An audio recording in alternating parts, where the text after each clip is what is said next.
Alrighty, welcome to the stream, people. We are back. We're gonna try and finish up the run today. Let me just get my tabs open. And I think I've figured out a strategy for a pretty safe Nemona fight. I wanted to give it a little bit of time, just earlier today, to cook because... Oh, welcome to the stream, Emmy. Good to have you. Yeah, I wanted to give this strategy a little bit of time to cook because Nemona's Orthworm is actually pretty threatening and kind of unpredictable just because Iron Tail has a 75% accuracy but high power. It's kind of a nightmare of a move for this team to face. But I think I finally pieced it together. So, if we throw Play Rough onto Tink and where is Stone Edge? It's kind of an emergency click. I don't actually plan to use it. I could go for Rock Slide or Rock Tomb instead, but if I wind up using this, I think Stone Edge is the way to go.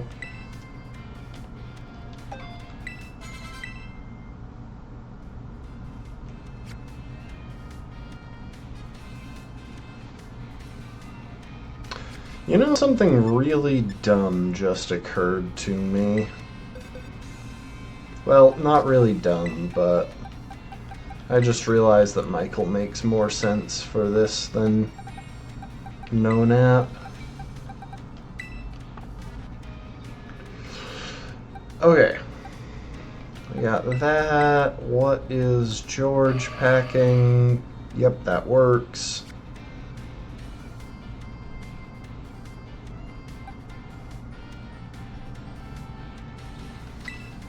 Tiger Lily. Do you have Protect by any chance? No, okay, we need to teach you Protect.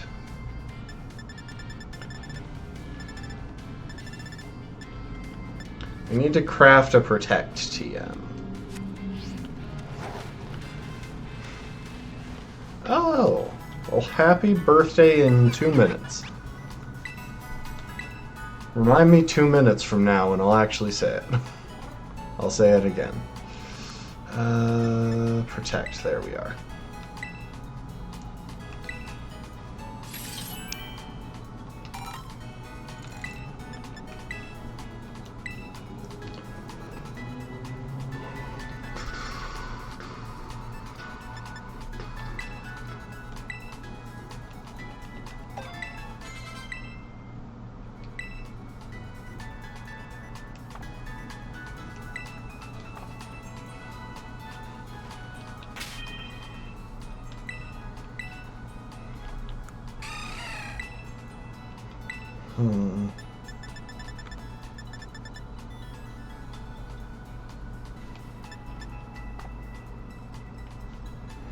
I guess I don't really need Charm. I feel like I'm so tempted to consider whatchamacallit, Dazzling Gleam, but I don't think it's the play. I don't really think it's necessary, and there's like a minuscule chance. Well, there's no chance that Azumarill comes in on Orthworm. I guess theoretically it could come in on Palmot though, which probably makes it the better option for that matchup.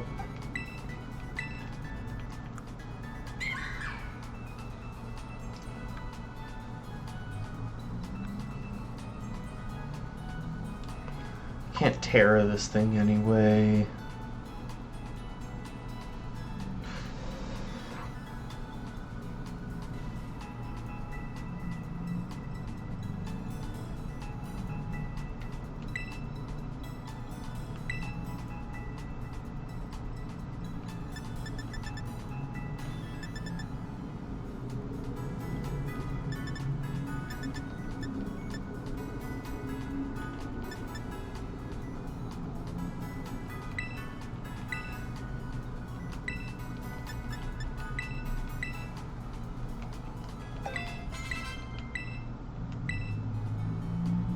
There's a minuscule chance that this comes up, but I'm gonna go with Hone Clause instead so that I can run Play Rough.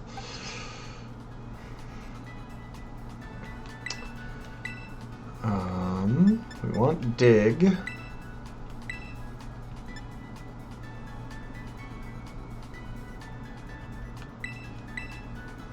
Actually, I shouldn't have replaced Rest. I don't know why I did that.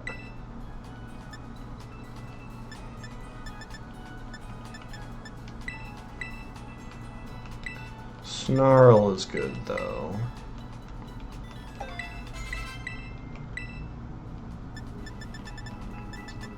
Also, happy birthday, Emmy. Good night. Get a good sleep.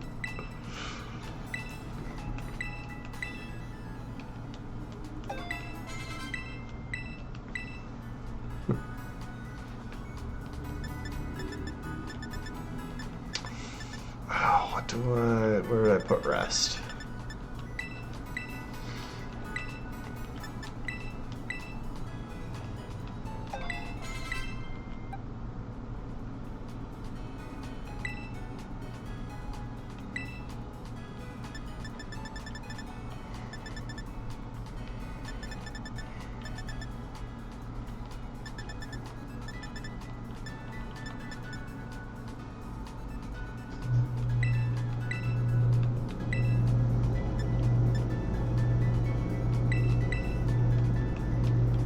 Does this thing learn Dazzling Gleam by level up? If not, I should put it on.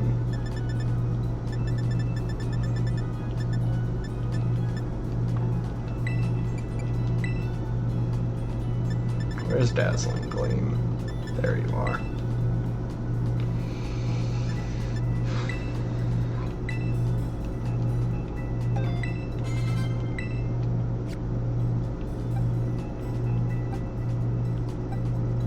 I put on the right items ahead of time. So my entire strategy for this match is centered on what's going to come in when. It gets a little bit iffy between Dunsparce and Pawmot, but before that, I can pretty much force the matchups that I want. So it should be fine. And I know it's insane to send Tink in with a Choice Scarf, but that should be fine too.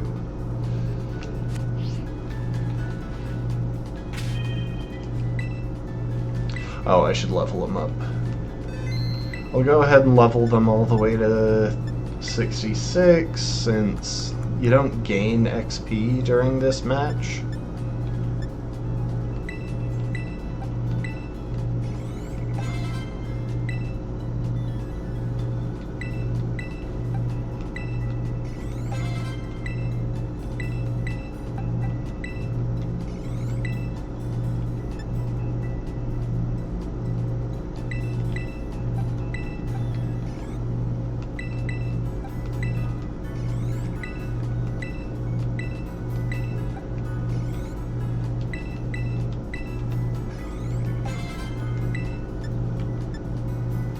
Oh, I just realized I've gotten them to 65, not 66.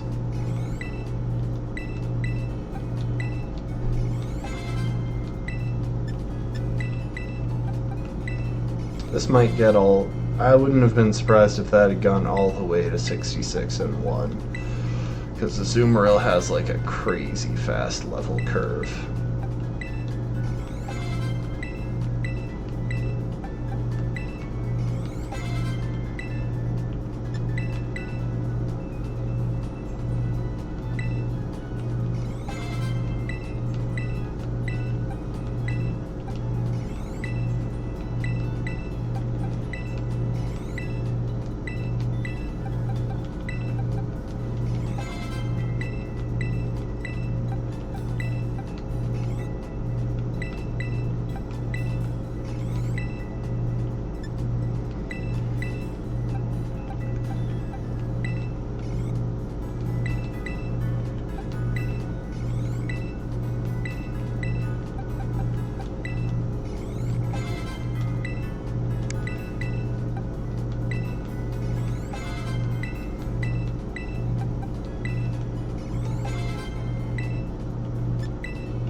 Alright, should be good to go.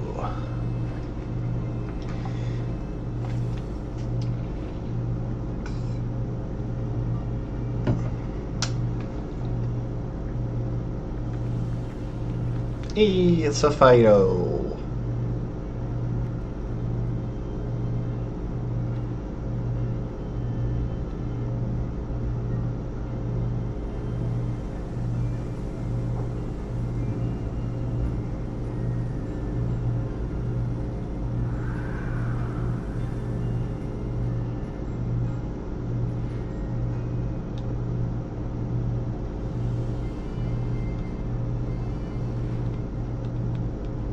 Sorry, Nimona, but this fight shouldn't turn out to be that close.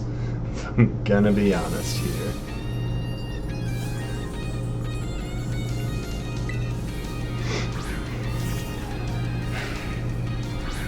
So the reason for Choice Scarf Tank is pretty straightforward here. It was the best way I could find to avoid her getting Stealth Rocks up and make sure that Orthworm comes out as soon as possible, because that makes it a bit easier to deal with in this case.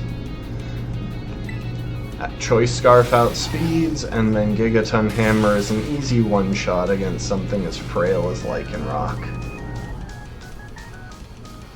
You did not teach me type matchups, Nimona. Yes, you are a dangerous fight, but you're nowhere close to the most dangerous in the game. Okay, as I called it. And I knew type matchups before they even started coding you. So, this thing should be going for Earthquake,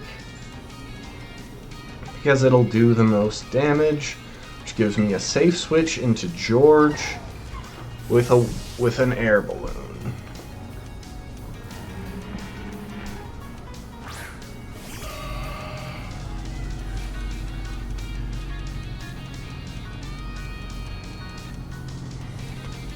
And that means George does the one thing that I have him do. Terrafire Terra Blast.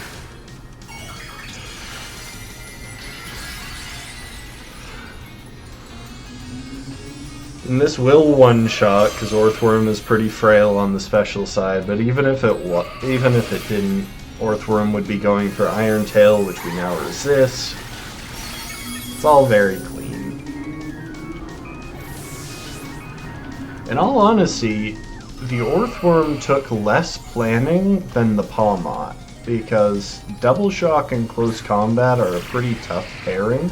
We have a Pokemon that resists both, but welcome to the stream, Rapkin. We have a Pokemon that resists both of those moves, but the unfortunate fact is that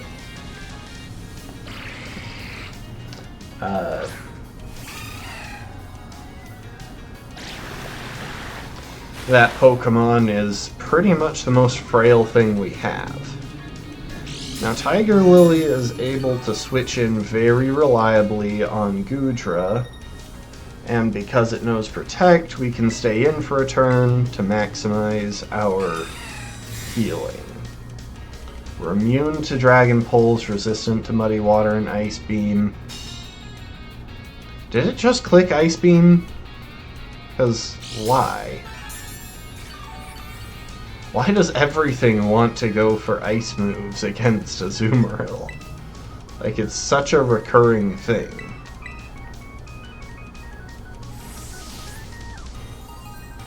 Anyway.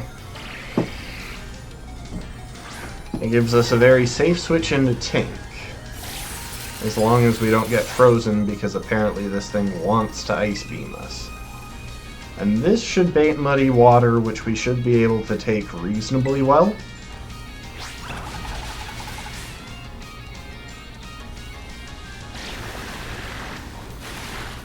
As long as we dodge the accuracy drops, we can keep clicking it. Of course, we still miss.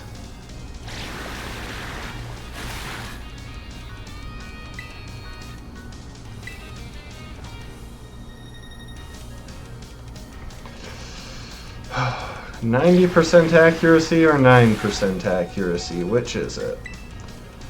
Alright, so luckily we can just switch back here and clear the rest of the way through. Tink has already done her job.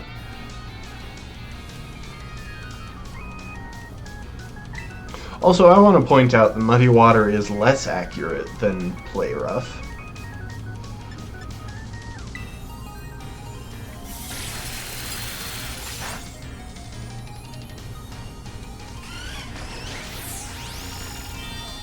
So this has screwed up my Switch initiative slightly.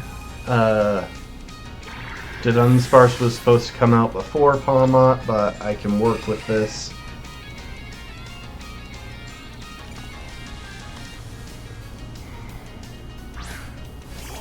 This guarantees the double shock.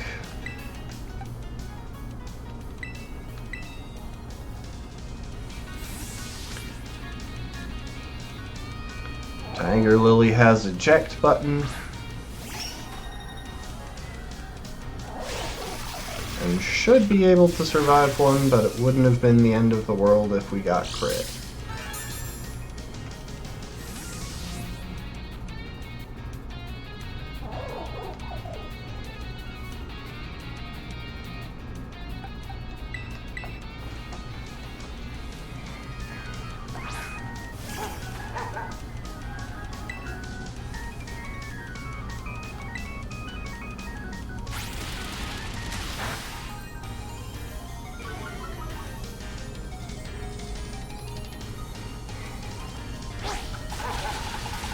Yeah, so Double Shock would have done twice that damage, which is why I didn't just want to raw switch mana into it.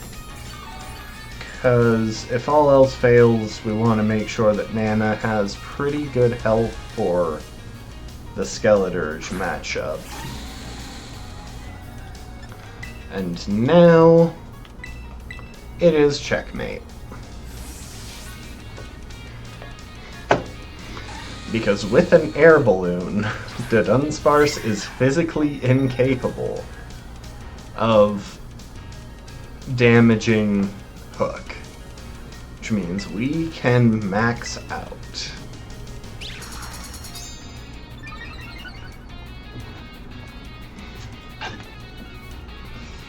And she will never switch because she's hard-coded not to go to her Skeleturge until it's her last Pokemon.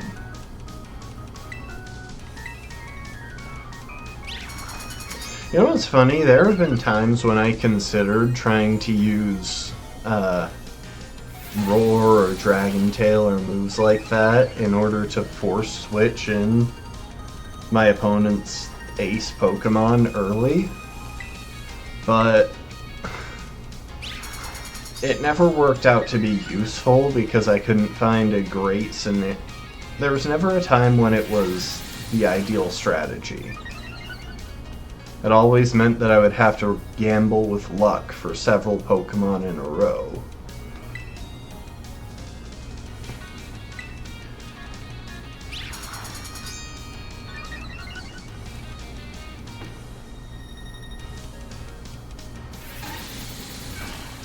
Yeah, so the reason I had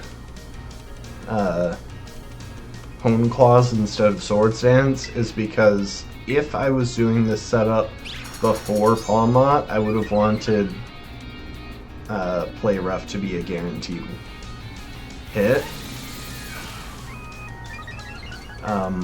Especially if I came in on Dunsparce, set up once, and she decided to switch out because she couldn't hit me.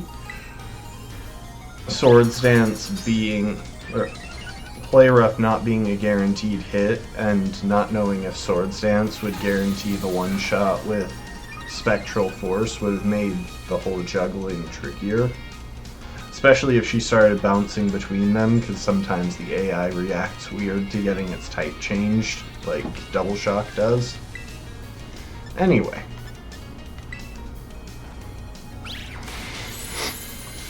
Not a quick kill because, well, it's got max defense thanks to Coil.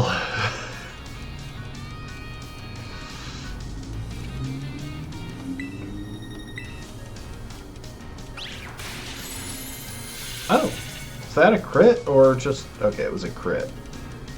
Could have been a high roll. This wasn't a critical moment. You can't hit me.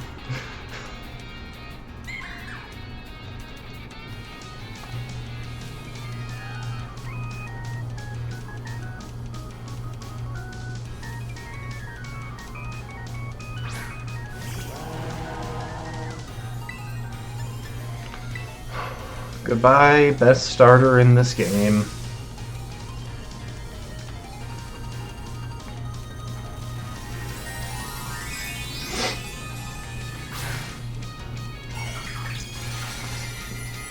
Sorry I can't match your Terra, Nimona. I had to use mine earlier in the match, but... in a sense, there's some poetic justice about this.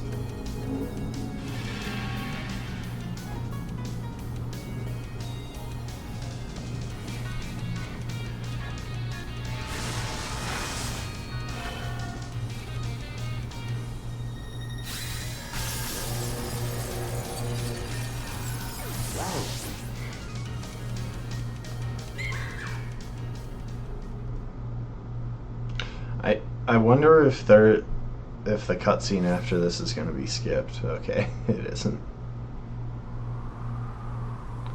It's a Tauros. I like that thing.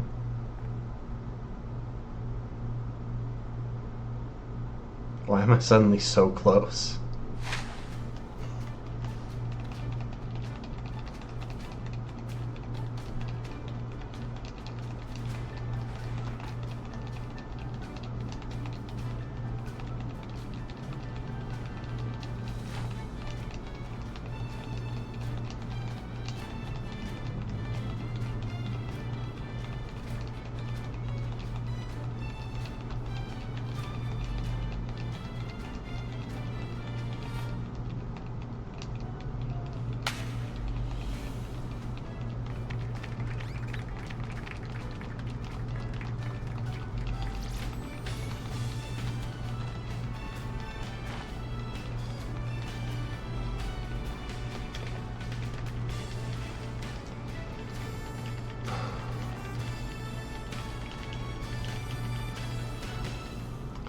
Okay. We got one challenge left.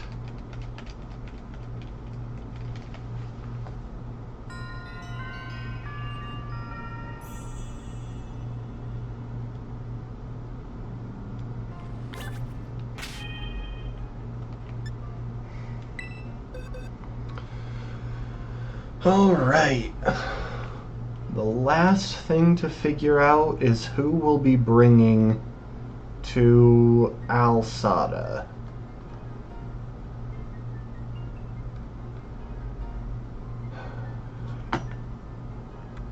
And I think it's pretty likely that George makes the cut.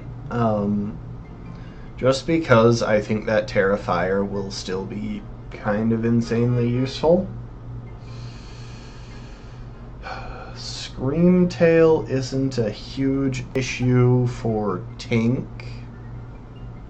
It's who immediately comes to mind for me anyway.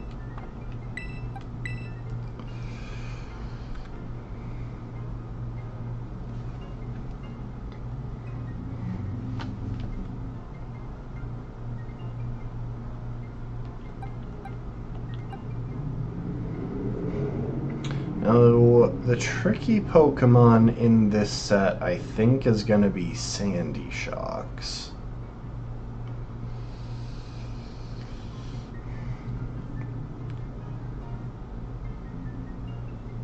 But if I bring Jane with me and give it the air balloon,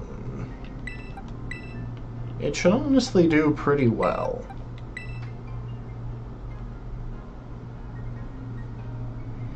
I am honor-bound to bring Nano with me as my starter.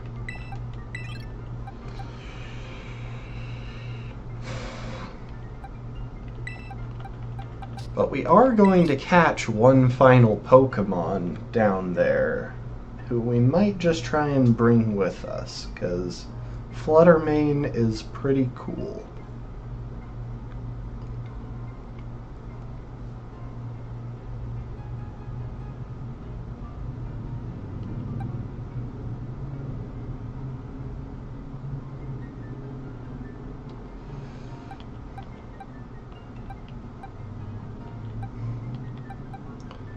We could swap out Hook for something. Hook doesn't really have, like, a crazy matchup.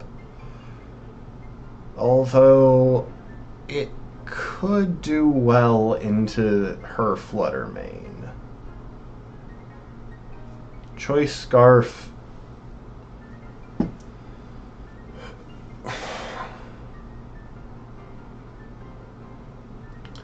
Choice Scarf to outspeed, and then, because Fluttermane is extremely frail on the physical side, Phantom Force should be an easy one-shot. Yeah, 55-55 physical defense is insanely frail.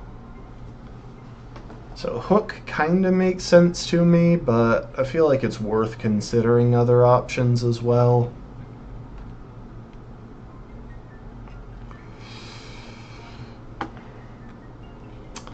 Do I even really want the air balloon on chain? I could totally just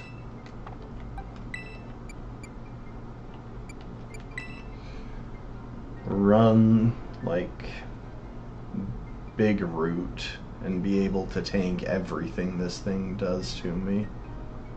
It's gonna be going for Flash Cannon, so air balloon would just get me a free switch in. Kind of a tricky call. I don't know who exactly comes in next. Welcome to the stream, Brittle.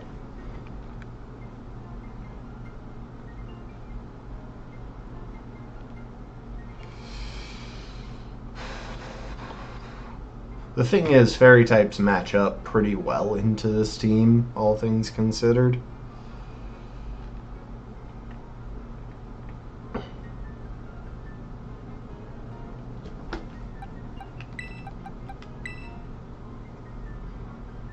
Sorry, I'm trying to get my... Sorry if this is a bit of a lull in the action. I'm just trying to get my team together before I go in, because I can't recall if you can leave once you enter.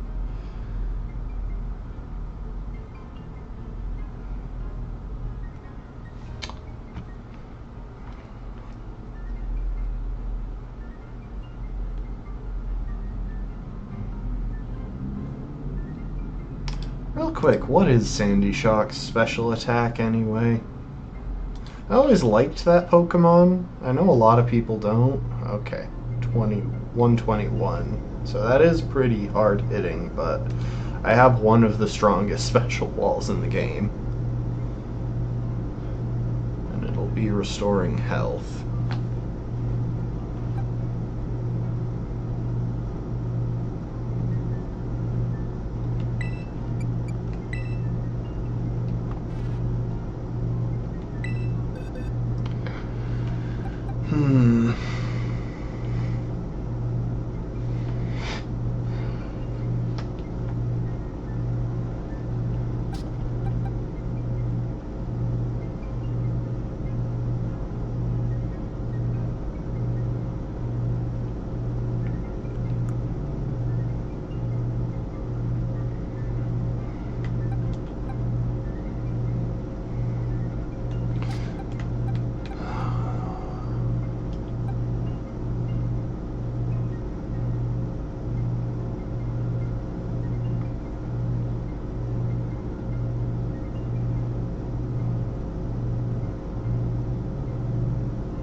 So what I'm seeing is that I lead George and should one-shot the Slitherwing.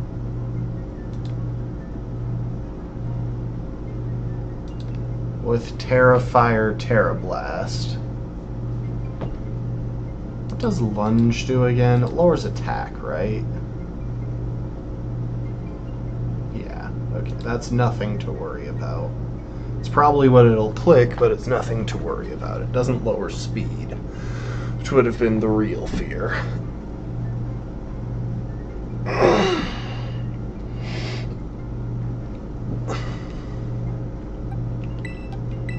Expert Belt seems like the obvious play there. And leading a Fire-type Pokémon. Will she send out one of the Pokémon with Power Gem or Earth Power? It looks like they're the same base power. Oh no, Earth Power is 90 base power. So she'll either send out Brute Bonnet, who should just get one shot as well, or if she recognizes Stab, then she'll send out Sandy Shocks instead, but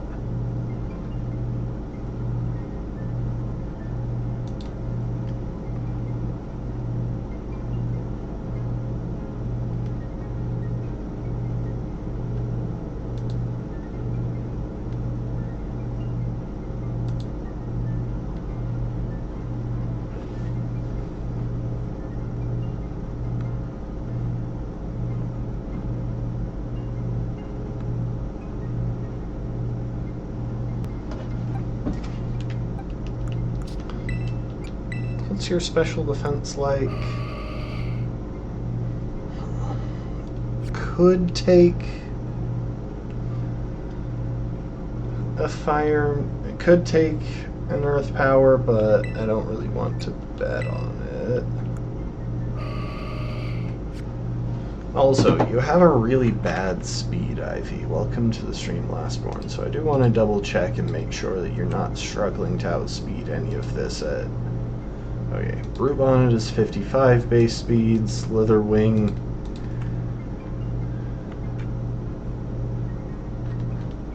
is 81 base speed. Slitherwing might be a little bit iffy. Alsada, 25 IVs across the board.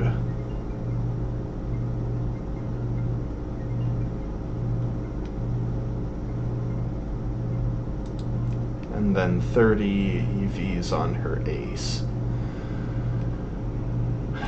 What is Slitherwing hitting? I should get my entire team up to 67 while I'm thinking about it.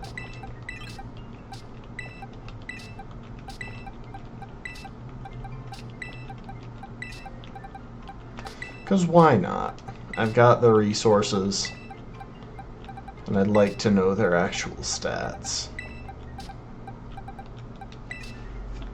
So, Slitherwing,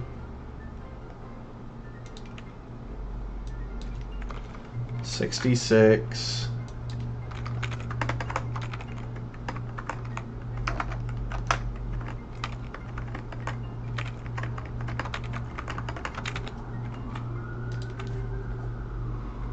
Okay, it hits 128 speed. So we'll probably want to switch back to Timid in order to guarantee some one-shots. But first, let's get the team up to level.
Almost didn't notice this one.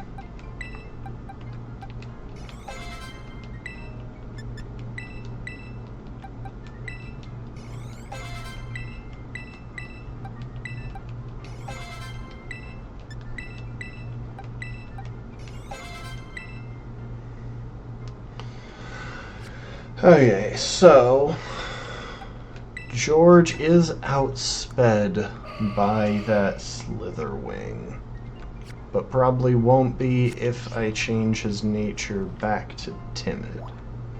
Also, I should visit the director's office while I'm thinking about this.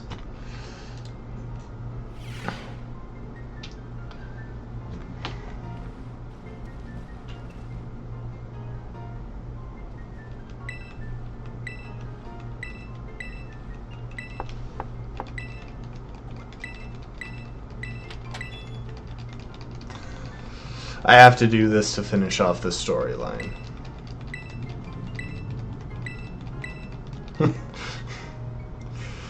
You know the LP I gave you both in exchange for helping me with Operation Starfall? This is her best character moment, by the way. Thanks for the hydrate, last one.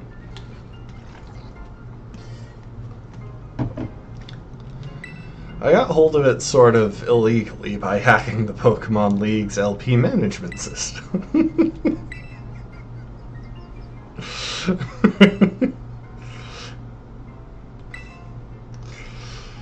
This matter is rather out of my jurisdiction, I'm afraid. I'll have to consult Ms. Gita, the Pokemon League chairwoman, on how to proceed.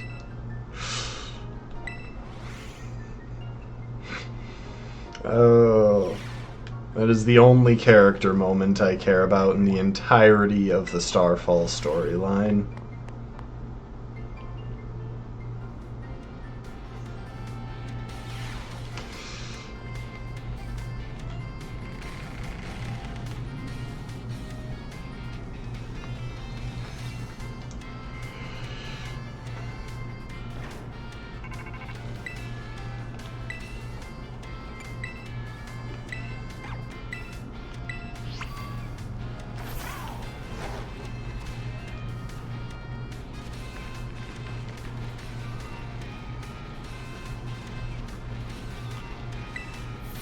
I don't know how she beat me here. I guess in the time that it took me to go back to my room, she got here. Must have been a really short conversation with,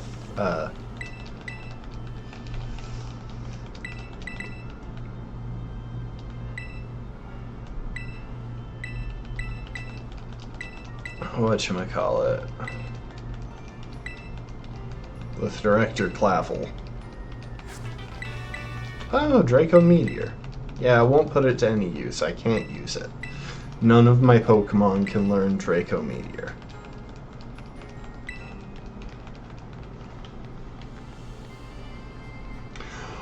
Okay. All 3 plot lines complete. I should be getting a bunch of notifications about the post about the final challenge soon.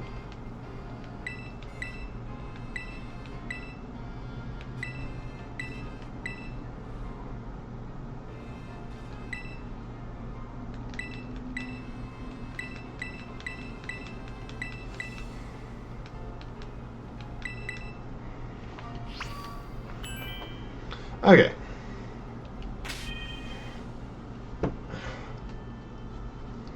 So, first things first is to get back to timid nature on George. Which means we have to travel to Montenevera.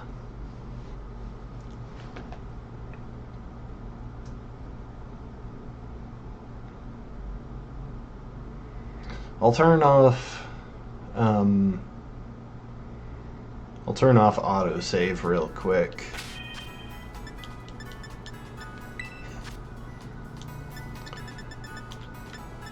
Just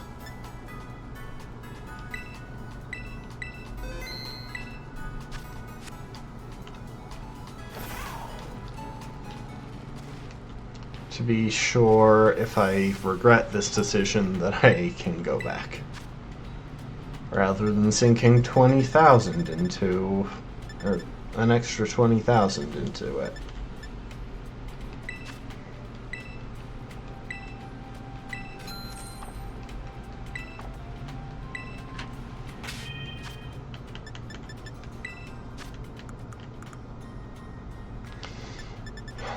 Yeah, managing the speed stat on Gardevoir is pretty important, just because it's so frail, but it's so critical to the team.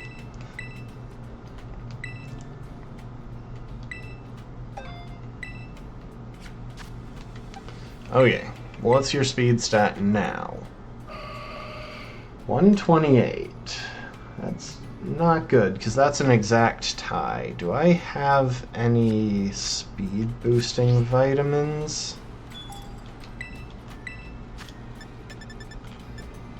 I already have some. Can I give you any speed boosting vitamins is the other thing.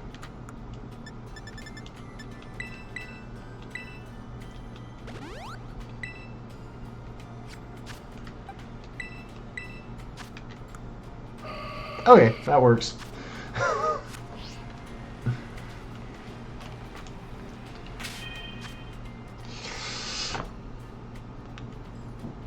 Alright, so we just barely outspeed the Slitherwing. We have like a 5 speed IV, is the thing. There's a reason we're so slow. Which is funny, because we have perfect HP and special attack thanks to being a wild Terra Pokemon. Welcome to the stream, B. Okay, Brute Bonnet and Sandy Shocks would be next in line. If it's Sandy Shocks, we want to go into Jane, who will have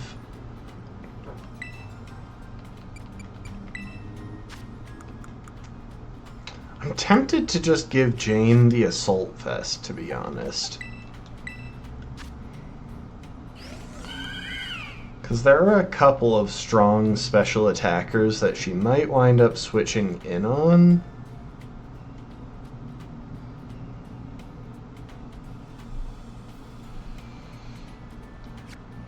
Yeah, you know what, Jane? I'm going to make your special defenses even more obscene. Have an Assault Vest.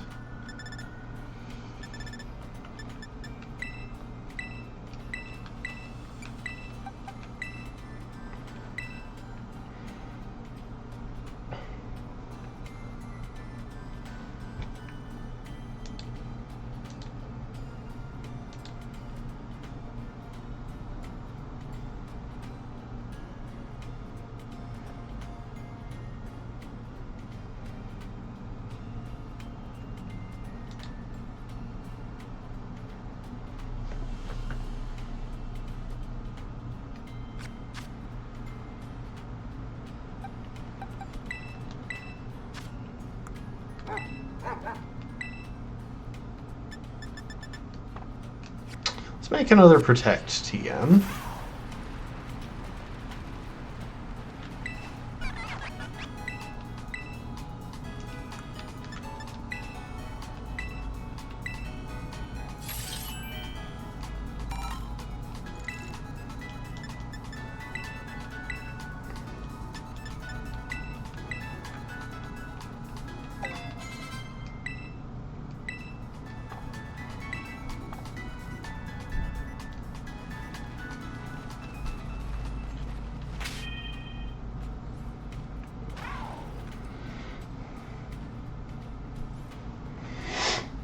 Okay.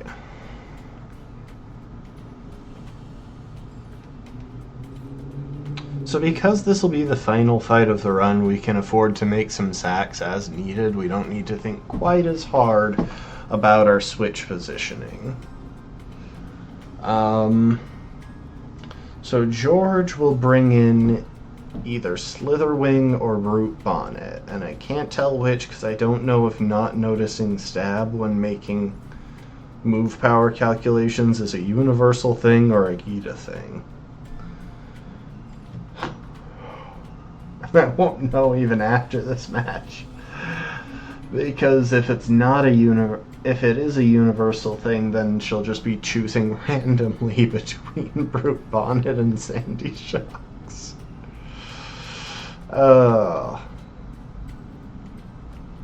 Anyway, both of those should be dealt with pretty handily by Jane, but if Brute Bonnet comes out, I'll probably try and deal with it using George first, just because he outspeeds and Terra Fire Blast should do a lot, but I can't guarantee the one shot.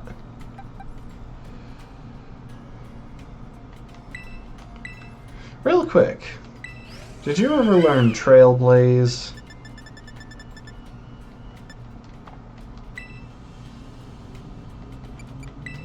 I don't think I have a Trailblaze TM ready, unfortunately. Alright, let's make one of those too. So I think that'd be more useful than Chilling Water for most of these matchups.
Oh, you know what? We need another...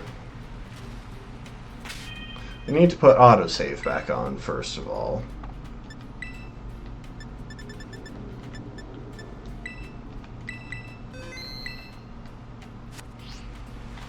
We need another Timidment for when we pick up Fluttermane. So I definitely want Fluttermane's highest stat to be speed. I don't want like a minus special attack nature or something.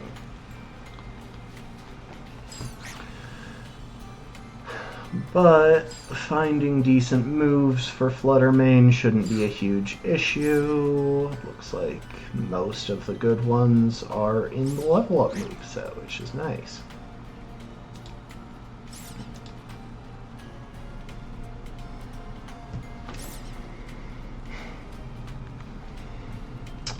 So,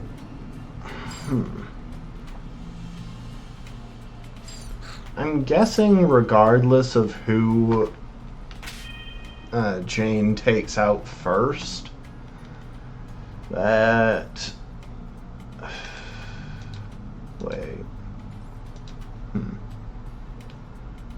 Okay, so this is tricky. If it takes into account Stab, then Screamtail should be... Well, if Flo has to take out Brute Bonnet, then Sandy Shocks will come in with Flash Cannon. If, however, Flo takes out Sandy Shocks, then if it accounts for Stab, Fluttermane will be the next thing in. If it doesn't, then I think it's a toss-up between Screamtail and Fluttermane. And Brute Bonnet. It's just a full-on toss-up. Thing is, we can deal with any of these. So I really shouldn't be that worried.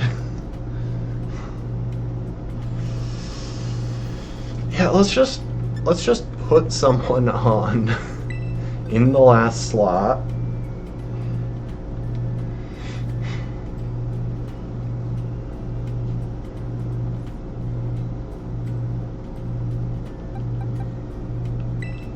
I like the idea of it being no-nap, mainly because no-nap can theoretically help us to catch that Flutter Mane. Although we can switch around our Pokemon while we're in there. Alright, give me a minute, quick bathroom break, enjoy the music of Mesagosa. And I will be right back. Or, not Mesagosa, Montenevera.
Thank you for the extra hydrate, Lastborn. I promise going to the bathroom doesn't really dehydrate me, but I appreciate it anyway. I do like the music in this town. Like, it's no Little Root, or Verdant Turf or anything, but it's still good. Very chill. I did realize while I was doing this that, yeah, I'm probably going to want No Nap and Michael.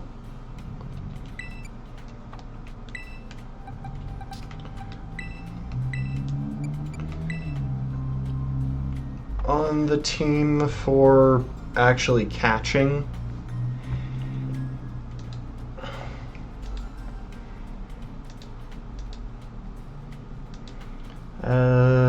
Fluttermane.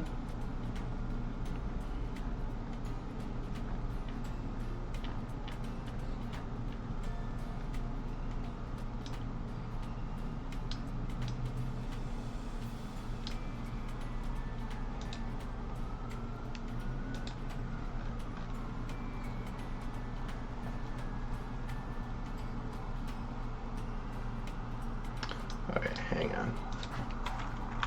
The way home.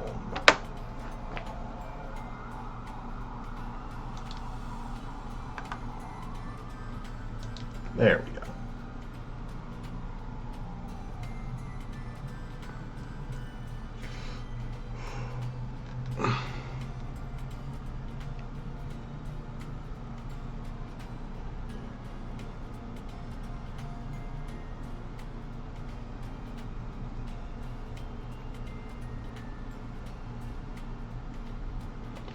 You know what? I'm gonna simplify this. I was going to try and think through strategies for these matchups ahead of time, but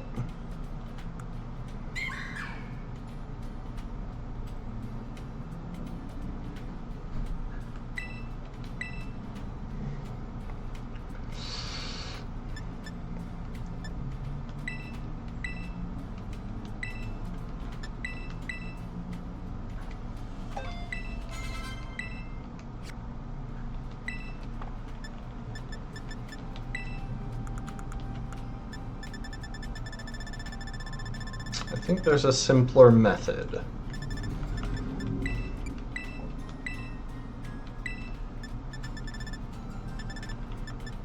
We just give an eject button to Mimikyu.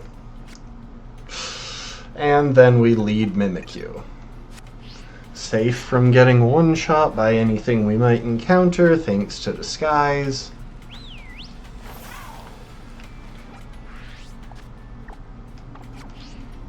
And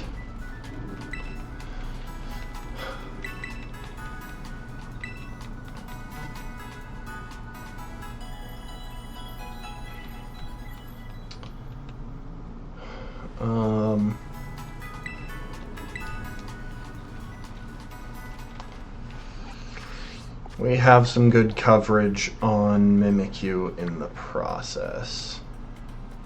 Although, you know, there is one thing that I want to slip into Hook's coverage. One thing that I haven't taught Hook, apparently. I thought I had.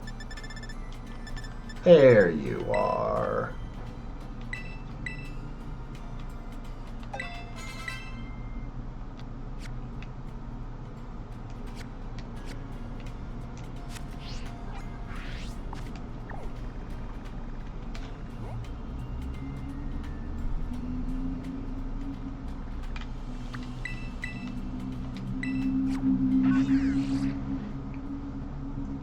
Alright, we should be good to plunge into Area 0.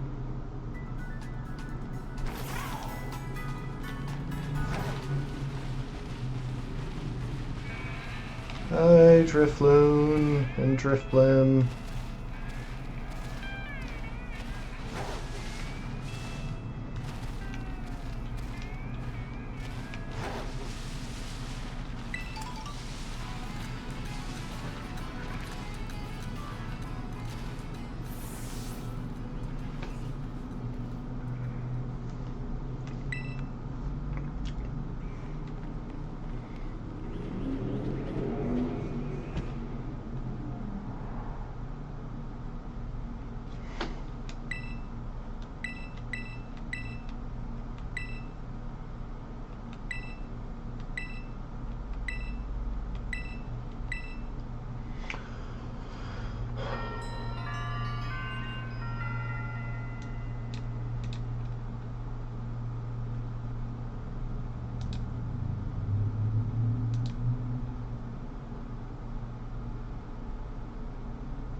Okay, time for some button mashing because I can't be bothered to worry about all of this.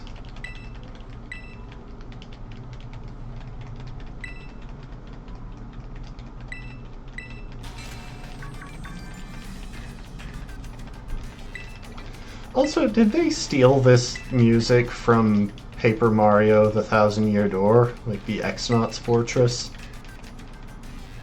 Or is it just similar because they're both kind of techno?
It says I can't ride Koraidon here, you know, right before it forces me to ride Koraidon here.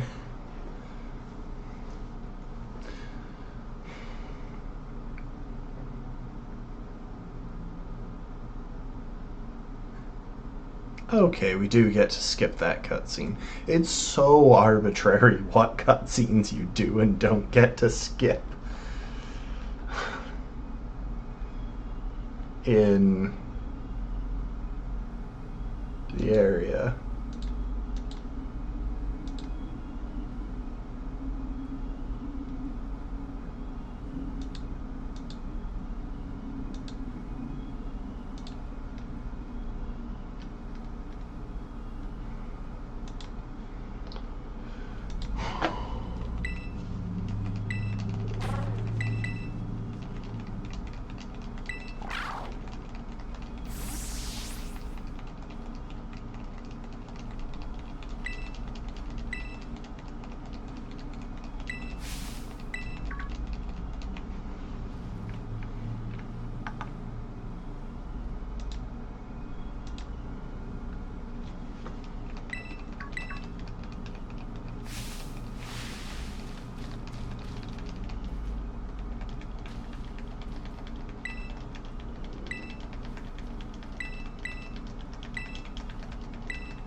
I do kind of wish they had, like, better music for Area Zero. I feel like it's got some of the weaker area music. Also, yeah, Koraidon doesn't want to come out of its Pokeball.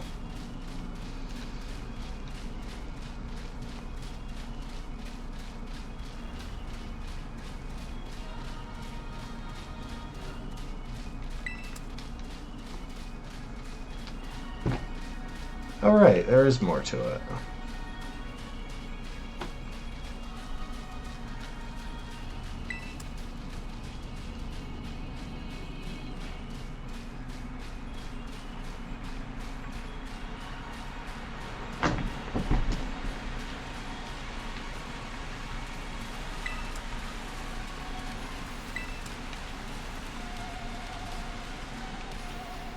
I won't really worry about going out of my way for items, but if they're pretty much underfoot, I'm willing to grab them. I just wish that the map of this place actually appeared. It's so tedious just not being able to use the map here.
Why are we double teaming random wild Pokemon? They're not even like Titan Pokemon or anything.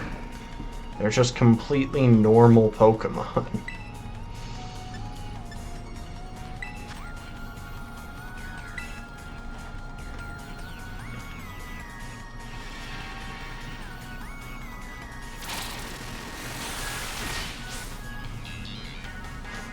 Like, Lycanroc one-shots it anyway.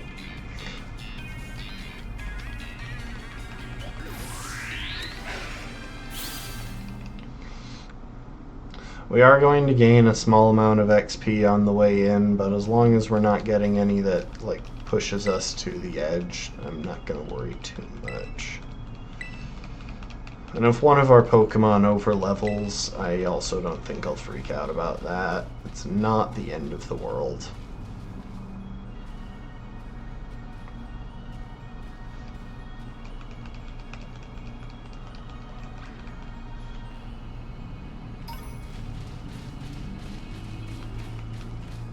It wouldn't let me pick up that item that spawned right by the door.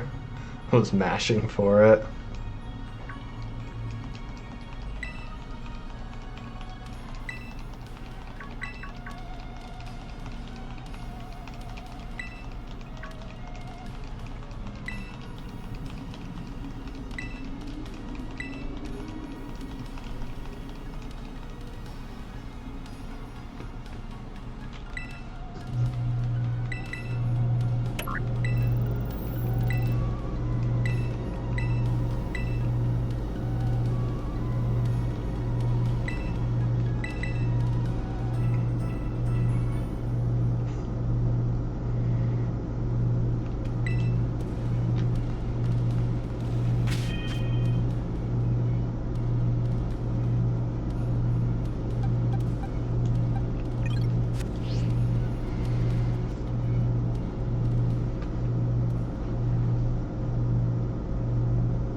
Hi, Farigarath.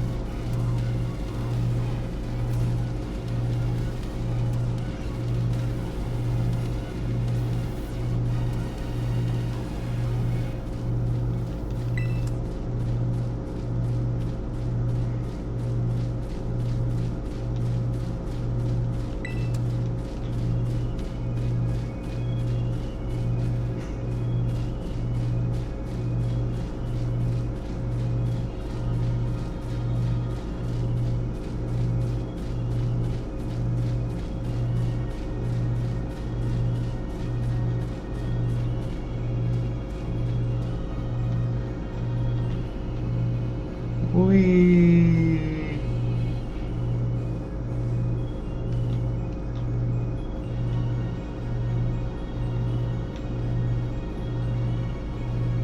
Hi, Garganical.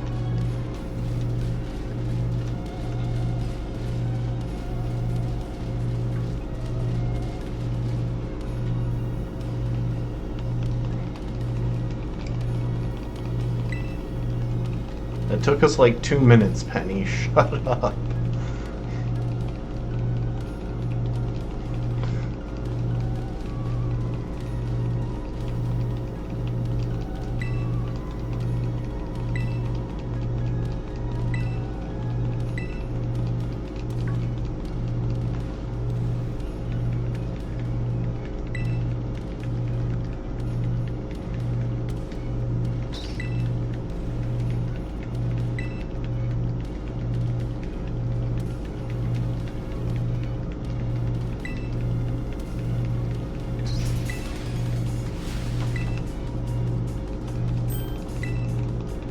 See, now this is the sort of situation where I could see double teaming a random wild Pokemon. If it's an undiscovered species, it's one thing.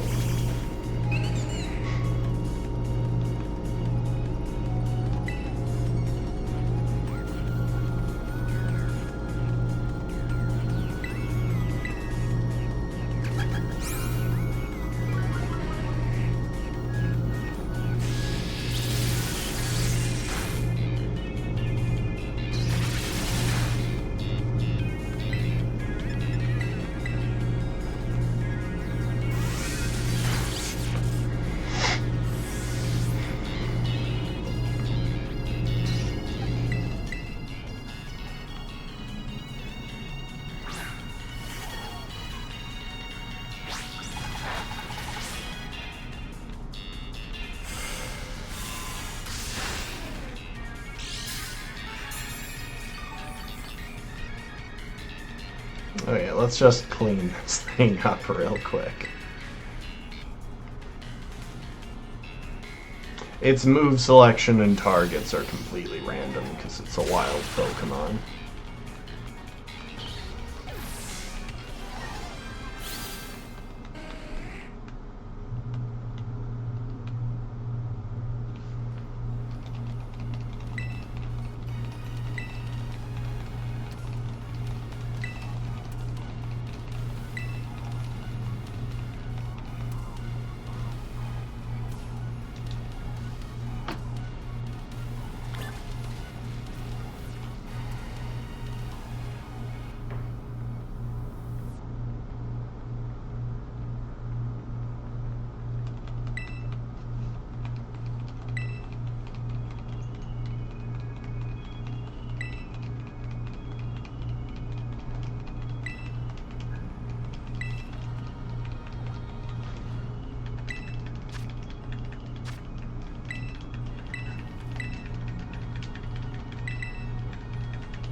I thought maybe I would be able to go over that cliff since they were all running to it, but nope.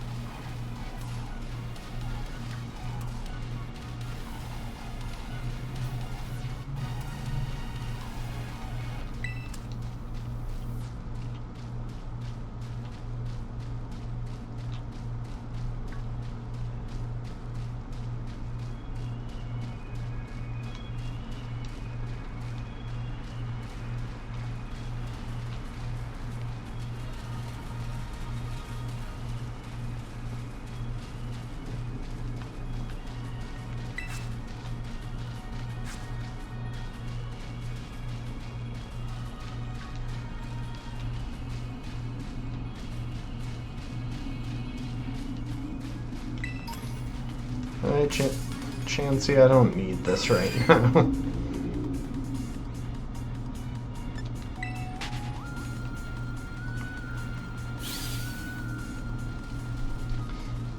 Yeah, I wish the Area Zero battle theme was playing all the time down here, because that theme actually slaps.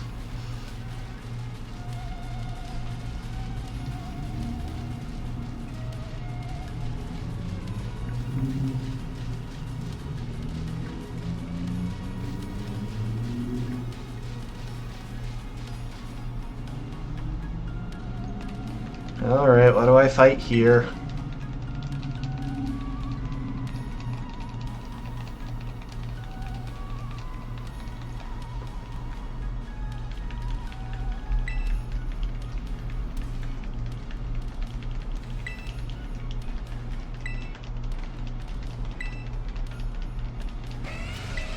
Hi, Great Tusk.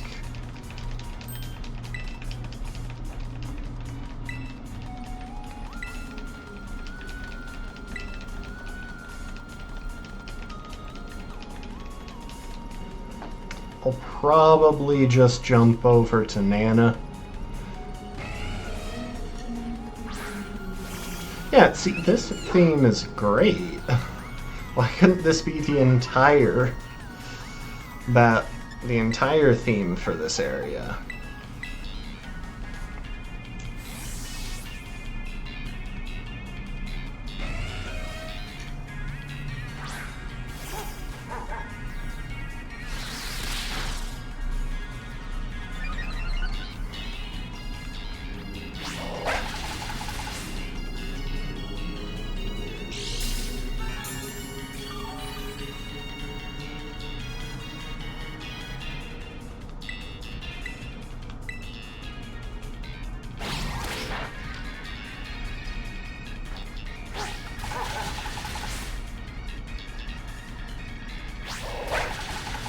The fact that Fido's play rough is only slightly stronger than Mabostiff's, despite Mabostiff having no stab on it, is really kind of funny.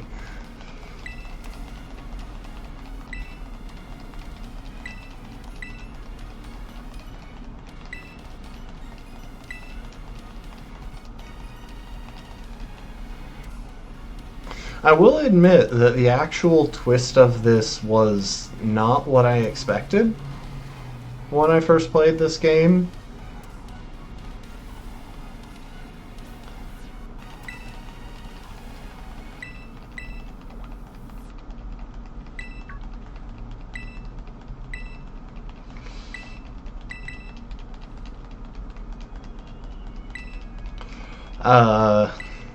Just because I didn't fully expect them to commit to the idea that they had just killed off Arven's mother before the game.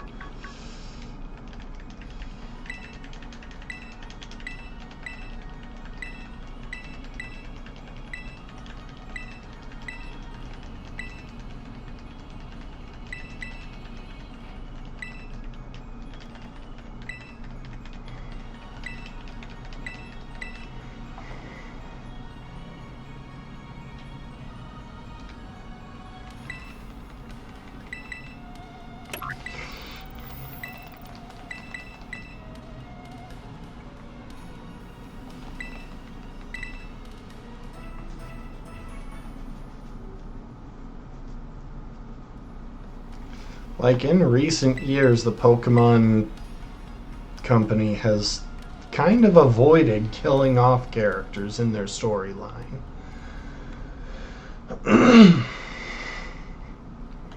The fact that the big reveal at the bottom of Area Zero is just, yeah, Arven's mom has been dead for like 2 years. Hi, Volcarona. You know, at one point I really considered doing a run through these games where I just used the modern forms of the Pokemon that Turo and Sade use during their battles. Okay, so we actually have to be careful now, because I don't want to randomly bump into a Screamtail and get locked into that encounter instead of Glamora, or not Glamora, Fluttermane.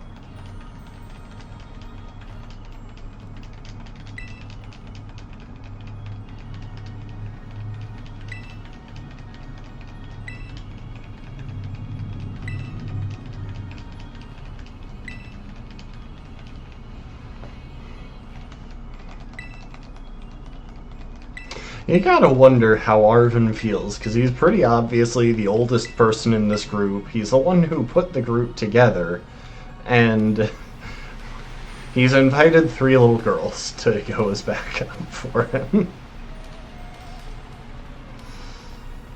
Oh, let's see now.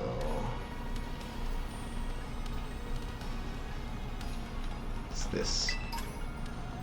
Full of Premier Balls and more Screamtails. Where are the Fluttermanes? Why no Fluttermanes? Also, I'm pretty sure that I couldn't catch that random Fluttermane before this, so I don't count it. Or that random Screamtail before this.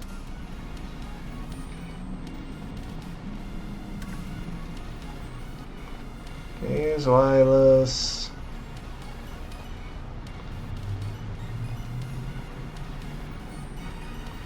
Also, I've heard that Pokemon Legends, that Pokemon ZA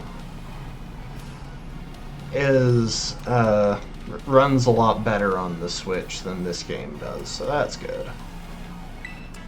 It eliminates some of my concerns about playing it.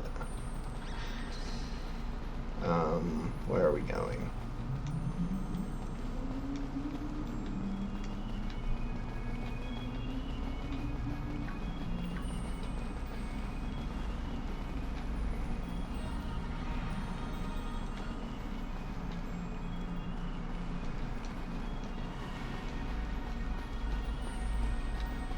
Is it over here? No. Where the heck do I go? If I can't go this way, I don't have Koraidon to clear the rocks. Is I just not supposed to come out here?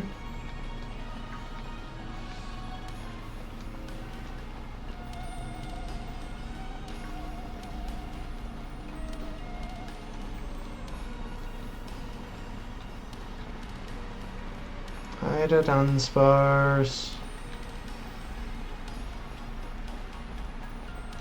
Hi, Dunsparce.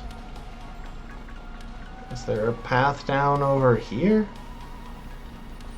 Okay, it looks like there is.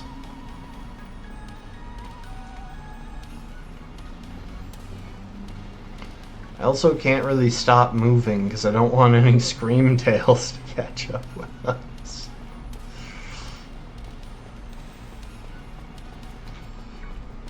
Like, that's the trick of being down here. I want Fluttermane, but that means I have to avoid the Screamtails.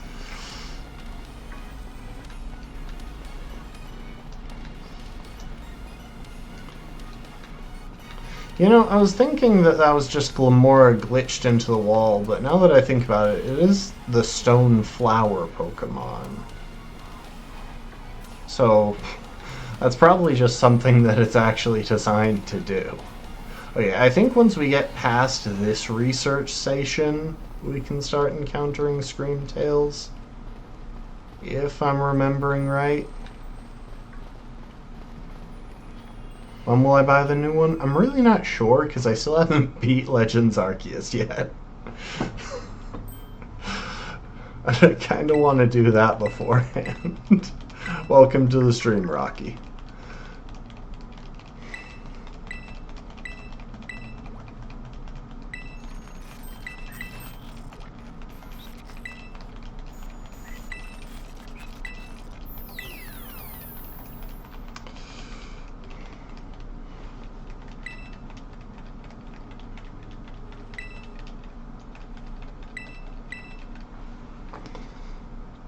We don't need a little chat with her every time I press one of these buttons. I get the idea. Visit the stations. Press the buttons. Go deeper.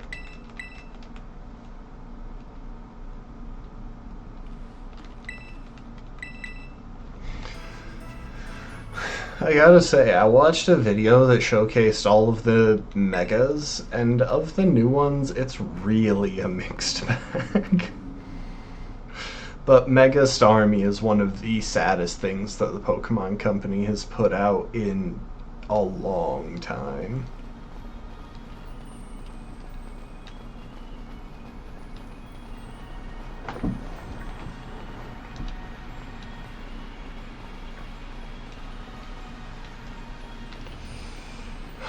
Where are you, Fluttermane?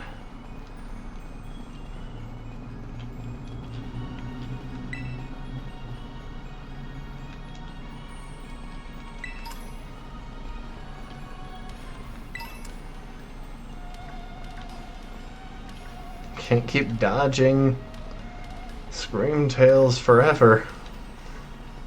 Like, I probably could, but I don't really want to. Just on already. I want to catch my last encounter of the run.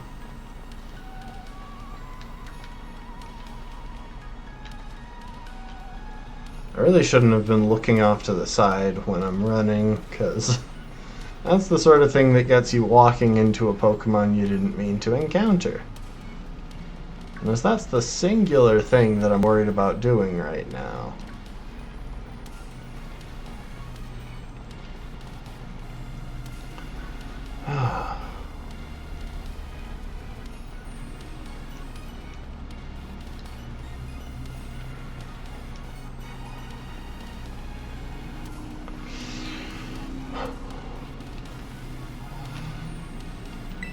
Yeah, there are some truly awful new megas, like...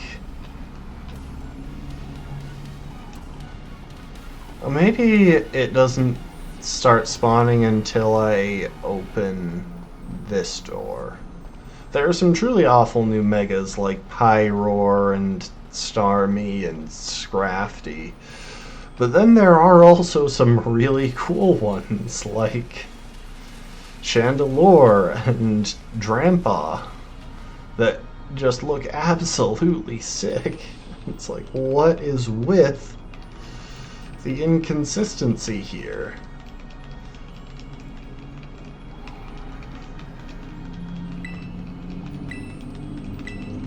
You know, I saw fan art before this of what someone made up for Mega Starmie as a joke, and it was just Mega Starmie with long legs and high heels, and I think like fishnet stockings.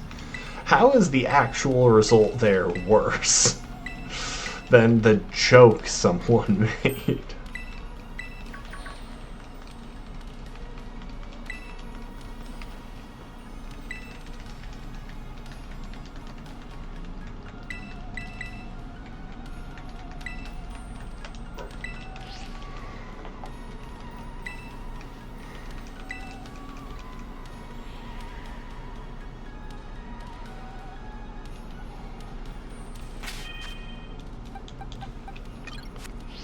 Since we're about to face a brute bonnet, let's go with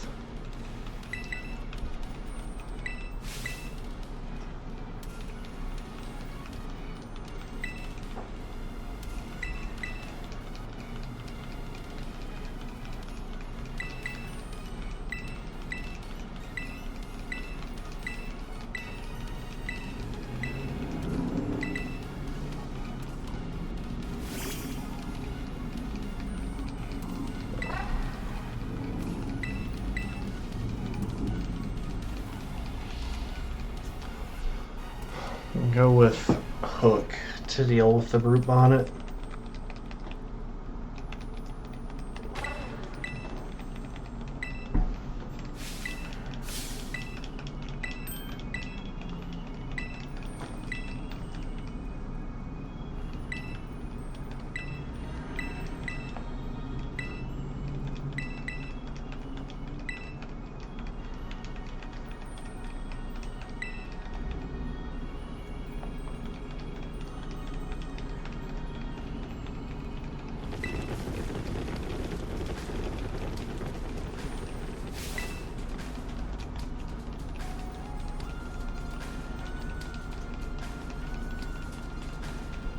Now, for the moment of truth.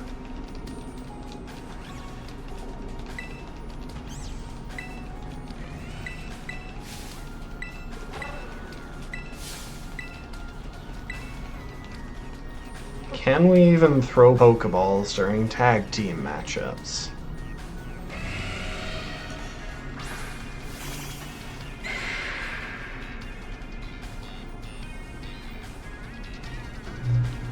We can. Okay, so we definitely couldn't have just caught the thing beforehand.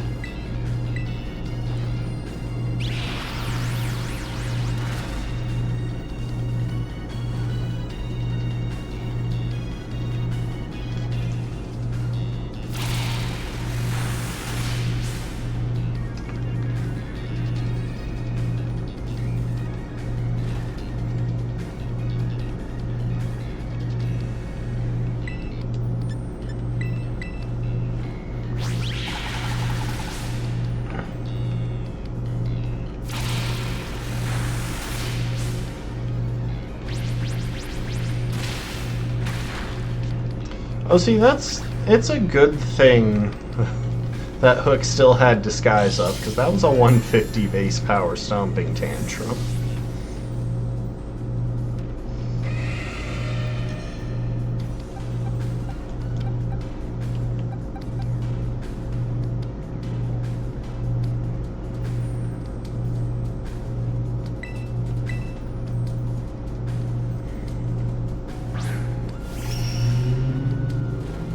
Even burned, that would have done a lot.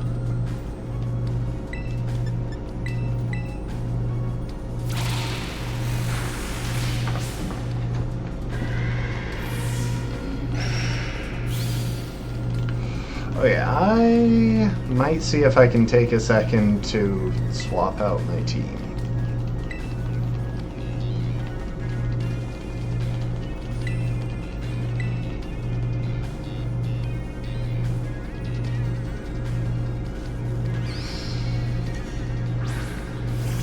Okay, we're going to wind up over-leveling by 1. It's not a huge deal.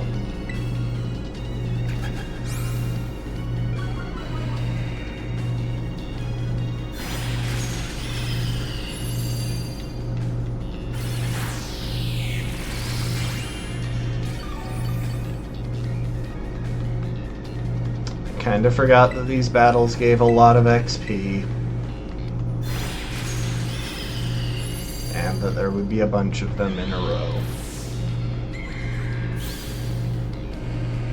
Unless it stops literally right now.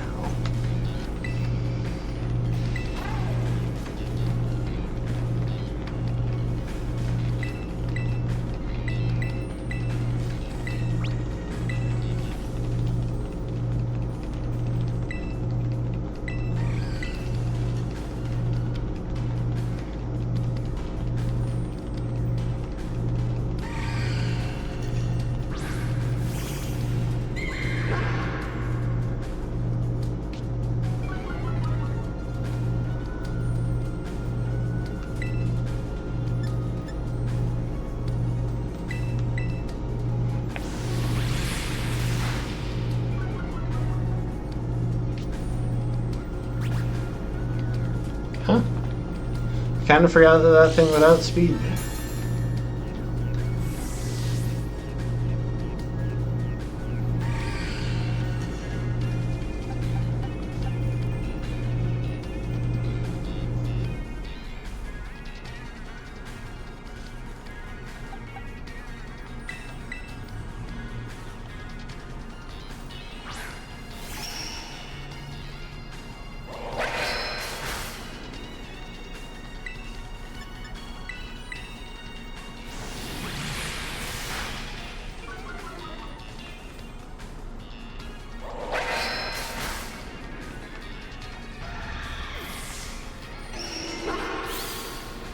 Yeah, just don't worry about that. I kind of forgot that these battles actually gave XP.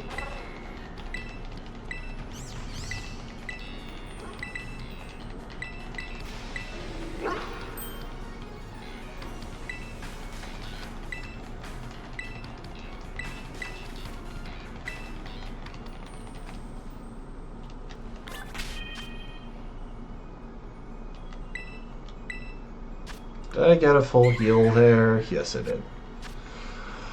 Okay, well... Lead George... One of the Pokemon that over-leveled is one that we weren't planning on using anyway.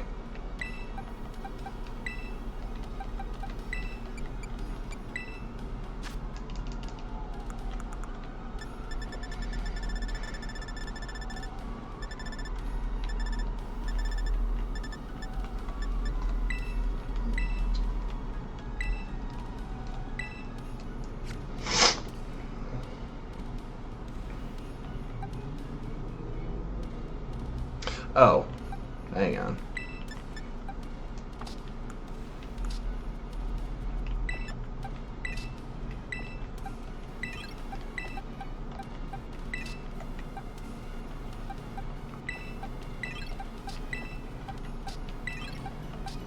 Let's go catch us a Fluttermane now that it's properly spawned.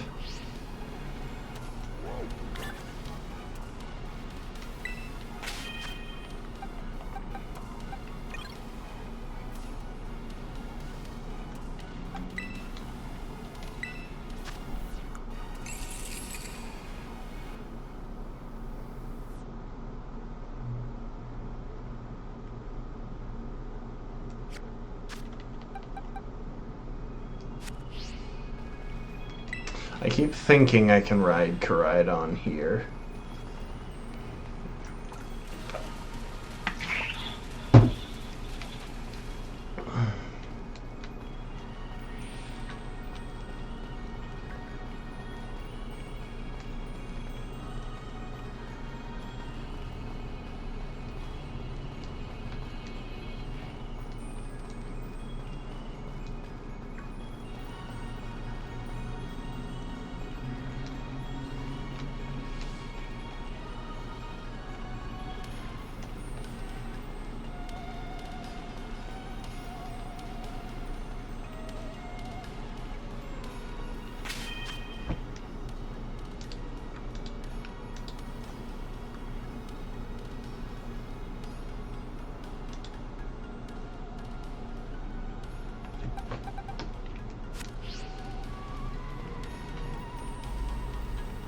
Come on, it's gotta spawn.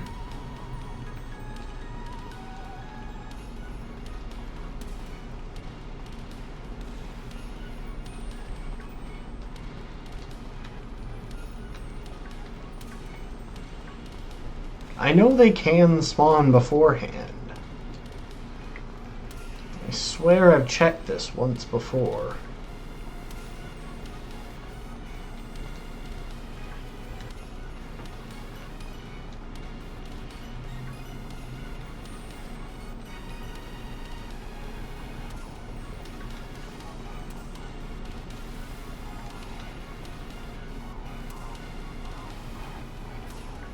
I just don't know why everything that's spawning is Screamtail.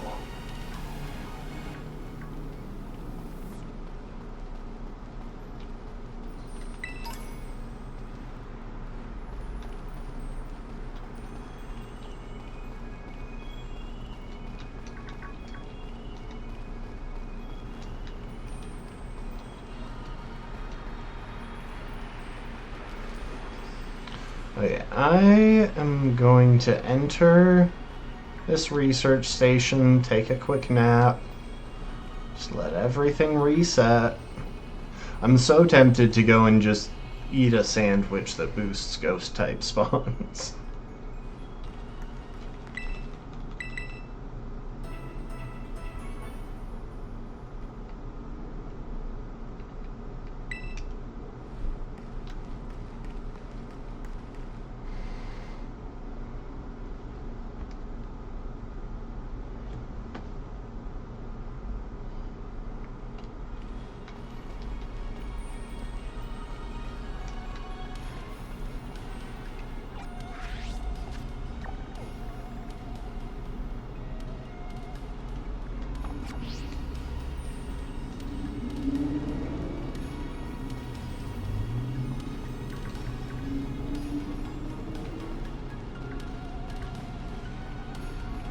Like, if this won't spawn, I probably won't even bother getting a Scream Tail, because it's just not that good of a Pokemon.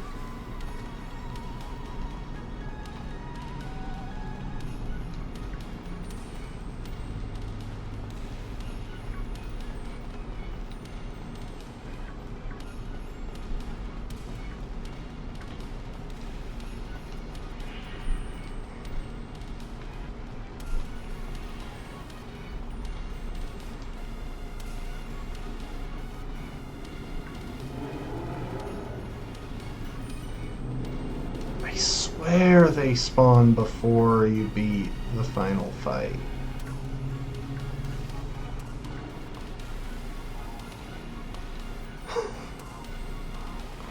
Like, I don't even really need it, but I wanted to use it.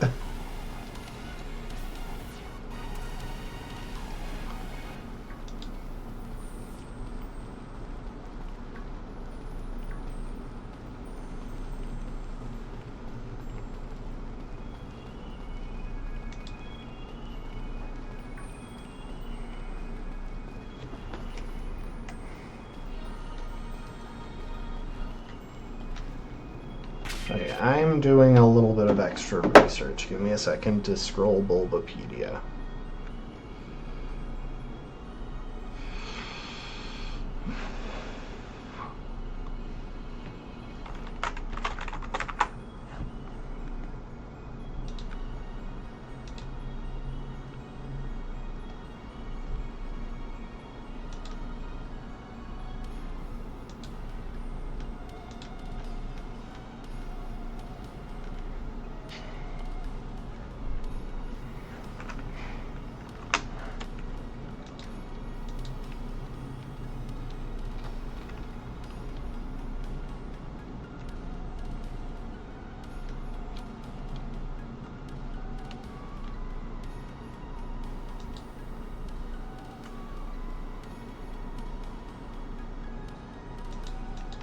Okay, apparently there's an issue with spawning Fluttermane during the daytime.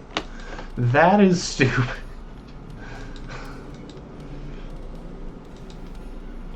Especially since there's no in-game way to make it nighttime.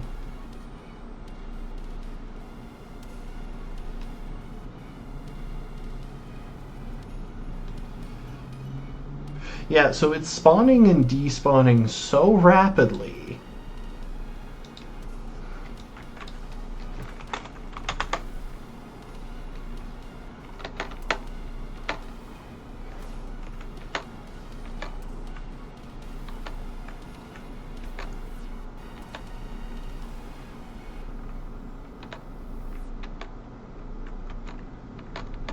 Does time pass while I'm in Area 0?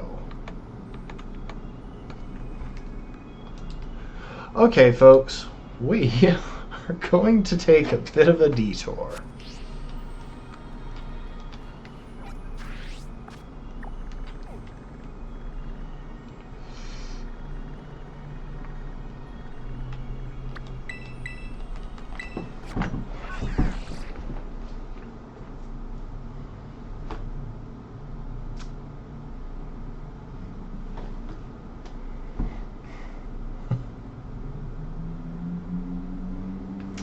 I need it to be nighttime, apparently, to get the Pokemon that I want to get. It's nighttime.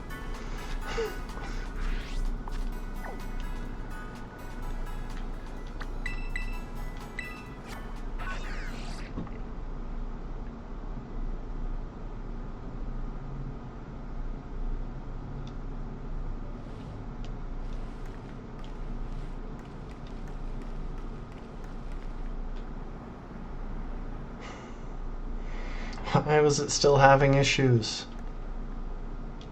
Okay, Research Station 4. It should hopefully register as being nighttime now.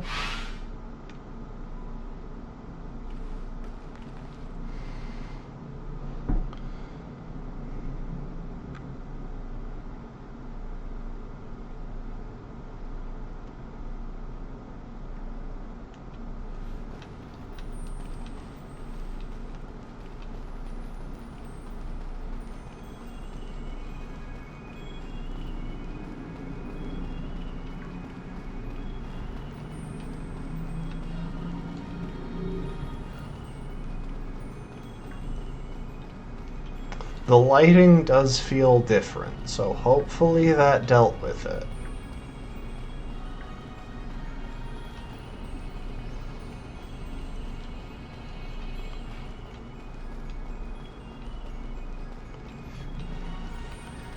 Yeah, so apparently during the daytime they spawn and despawn so rapidly that you can't see them. Like, I guess their visual models just don't load in before they despawn.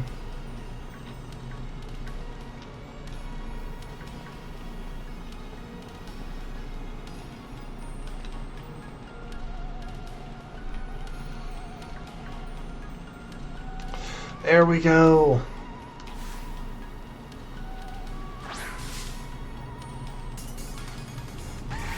Is it surprise? Yes. So it shouldn't have a move first turn. I can go for a fastball.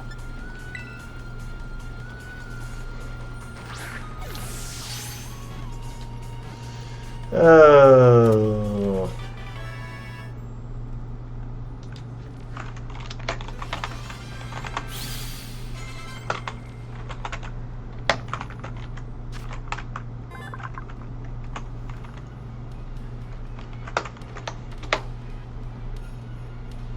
Nope. Okay, I don't know how. Oh, maybe it's just slash timeout. That makes sense. It's not a Nightbot command.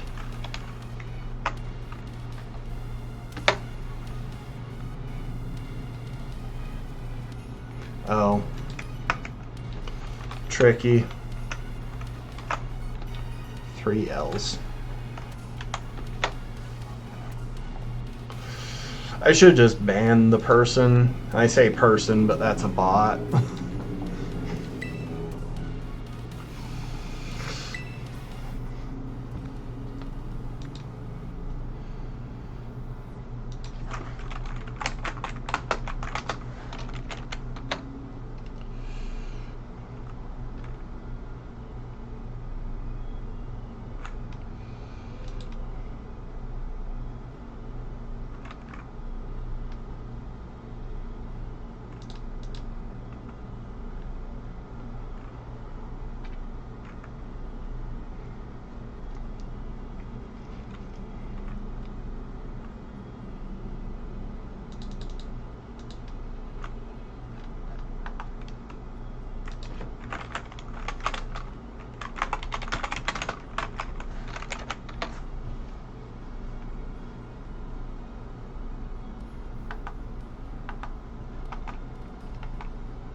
Sorry, I gotta figure out what nickname to go with.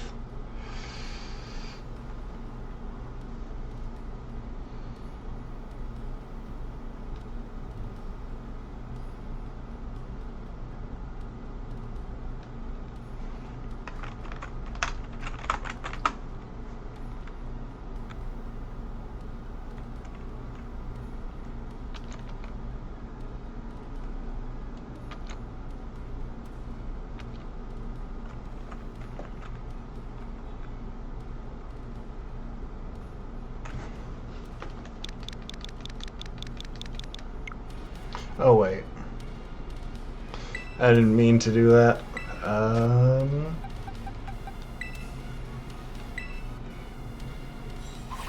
I can add the nickname after.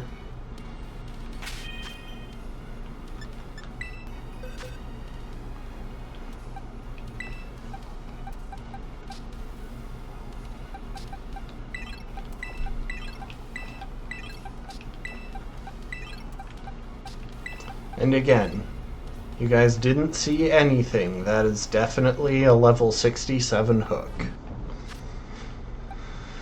Mods, if they say they saw something, pull out their nose hairs. Anyway, you get a special nickname. You get to be named after the crocodile, who I somehow haven't named anyone after yet, even though that was one of the main names that I was thinking about when I started this naming scheme.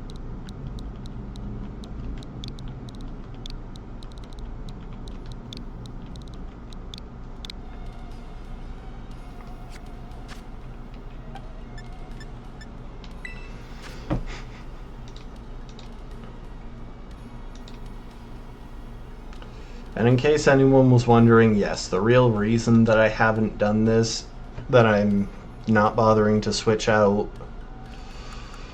Hook, is just that I'm way too lazy to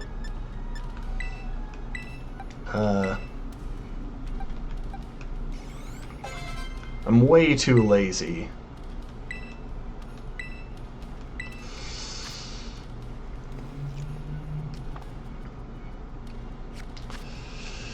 to figure out the team composition now, and Hook is important into beating Alsada's Fluttermane. I went the wrong way. Oh, no, I didn't. I just went down a little side thing.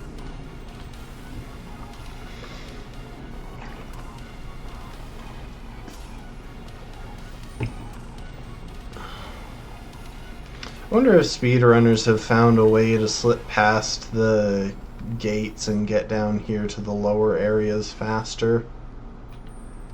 Like, there are fences all over the place that are supposed to keep you in, but I imagine if there's a faster way down that you would be able to get there, and I'm guessing that opening the other research stations doesn't do a thing.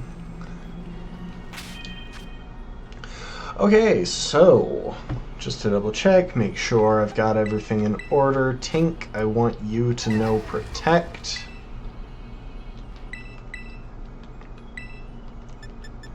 I don't need you to know Stone Edge. I probably don't need you to know Gigaton Hammer. I'm tempted to throw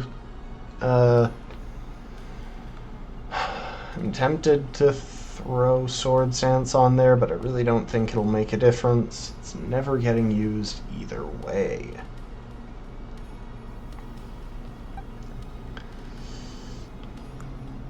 You've got AV, which is what I needed you to have. You have Terra Blast Fire.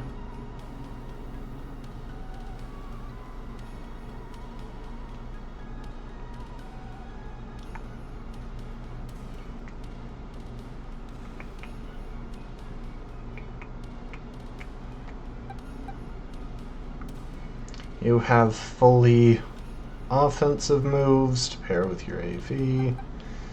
You have Expert Bell. You have Leftovers and Protect.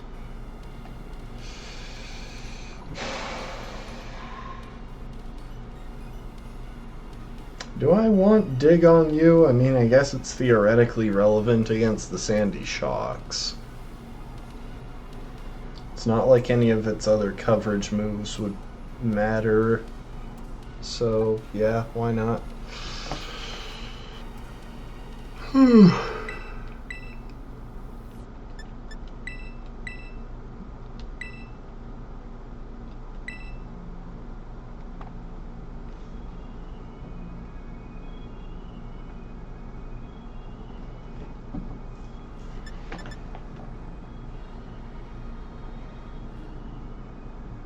You know what? I'll leave it with that setup.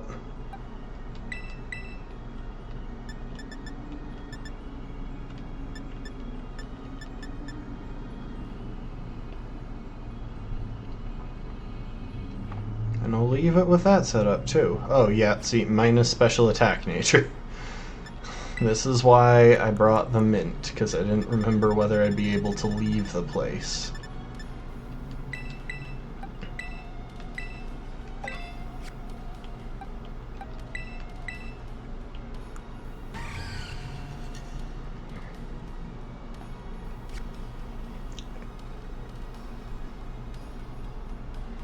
Modest would have been worth considering, but I wanted the speed boost in case I somehow wind up needing to mirror match her Flutter Mane. Because I'm going to pick up the booster energy inside. Anyway, we should be good to go.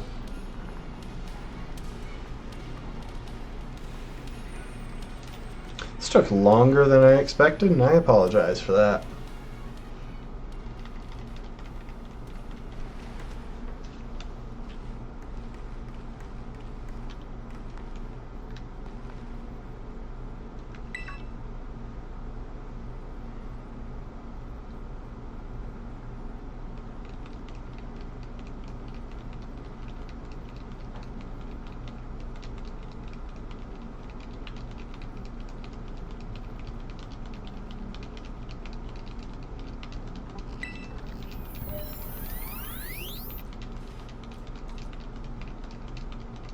You gotta wonder what the thought process was behind this brilliant scientist choosing to dress like a cave woman in her lab. Like, I get comfort, but I don't really feel like it's all that comfortable to be wearing that many fangs anyway.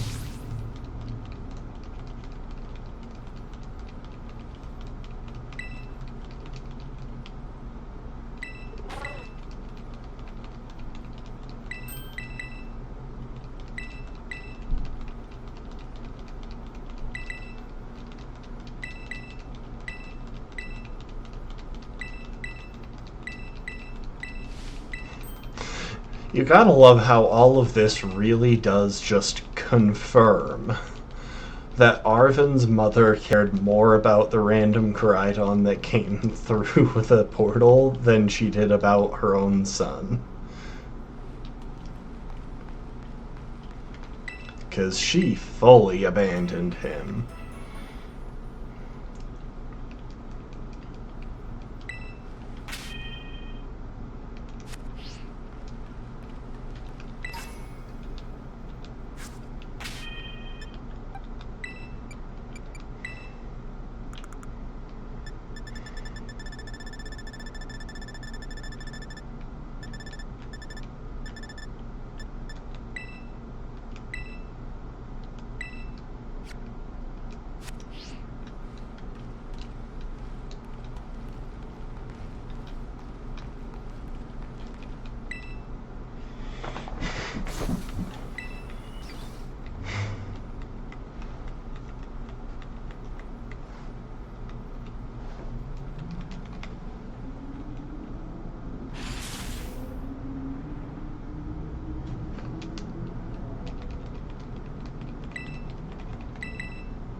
It forces me to ask all of the questions, so I can't just skip the stuff, which is annoying, but oh well.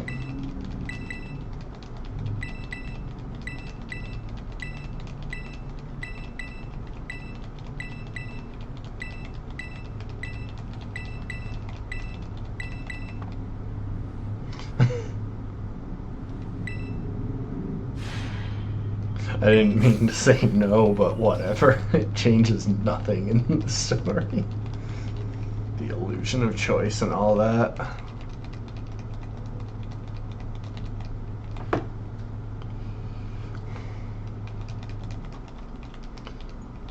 So you know, this location is genuinely cool.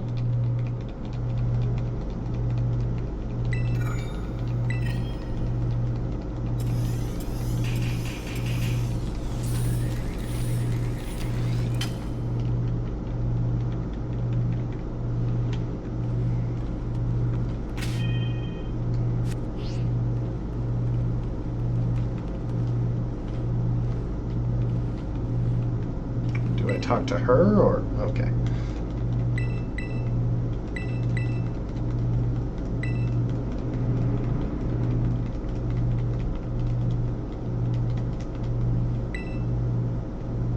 If you try to stop the machine, I will attack you.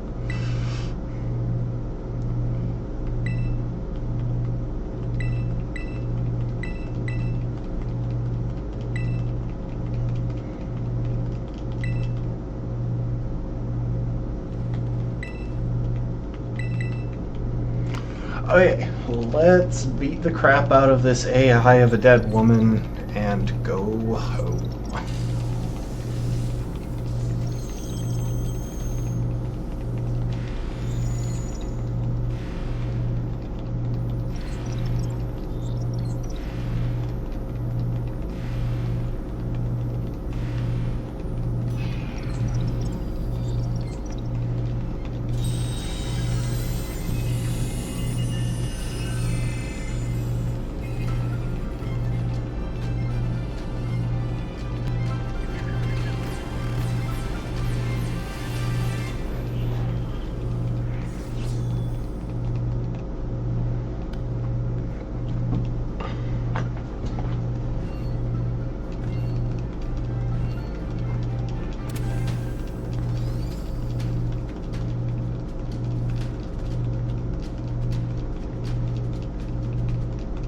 See, this is an epic final boss fight.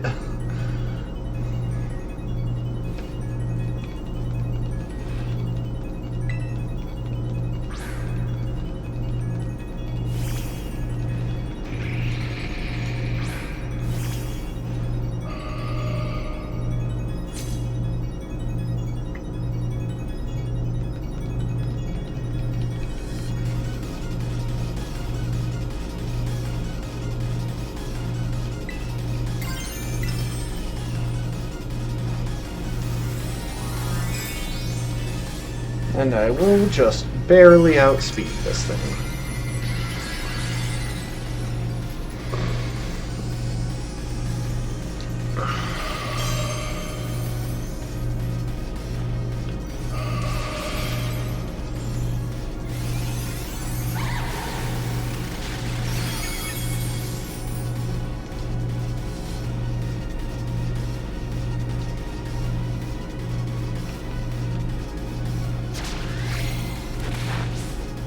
That was a crit, right?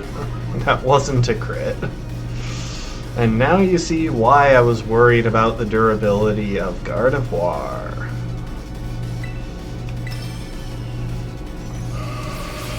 I probably should have slapped Draining Kiss in the mix just to be able to restore a little bit of HP if that happened, but oh well.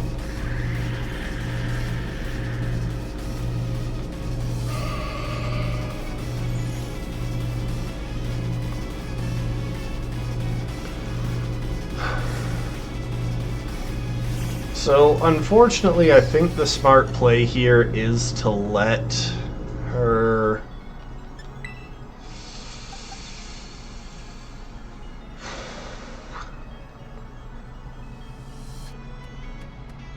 I think the smart play is to risk George, who will probably get KO'd by Earth Power. But the fact of the matter is, we want to keep Jane nice and healthy for Sandy Shocks. If Sandy Shocks had come out first, it would have been fine, but it didn't.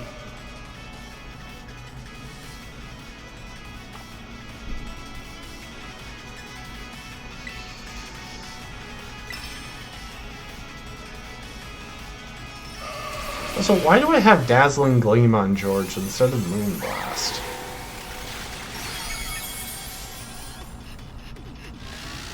Oh. Well. Oh! You lived! It doesn't... It has Sucker Punch. Hang on. I am not risking this to a stray Sucker Punch. Okay, now I'm willing to do this. Because I'm pretty sure it's going to go for Sucker Punch.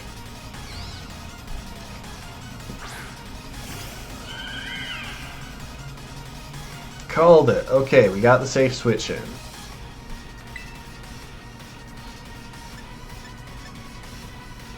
I'm going to try and KO with a Trailblaze. It's okay. It's not very effective. But hopefully now I outspeed the Sandy Shocks. I knew it wasn't going to be very effective, but also I don't know if I'm going to outspeed the Sandy Shocks.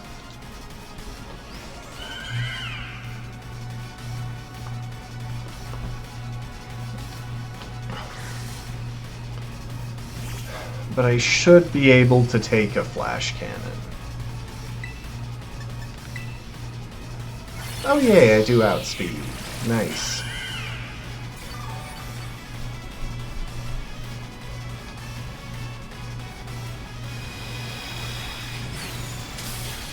Okay, easy.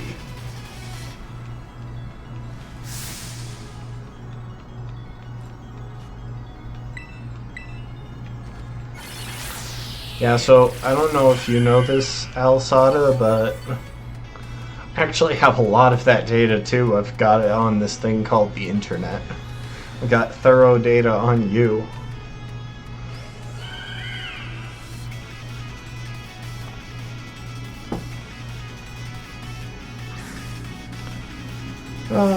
Based on available moves, it should click Play Rough, I believe, since it's higher base power than Zen Headbutt, but neither of them threatens Tink, so let's go for it. This thing will outspeed us, so that's worth knowing. Because Screamtail is fast and bulky, which is arguably the worst pairing of traits. Fast defensive isn't designed to accomplish much of anything.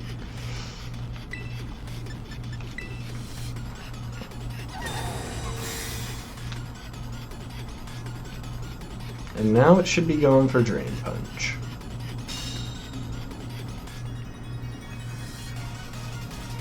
But yeah, it's got like 65 base attack stats. It doesn't do much.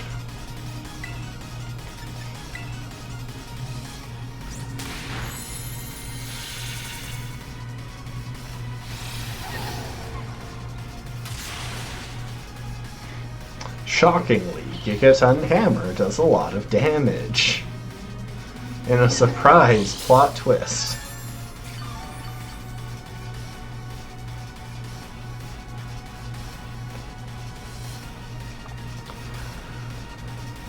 Okay, now for the riskiest one.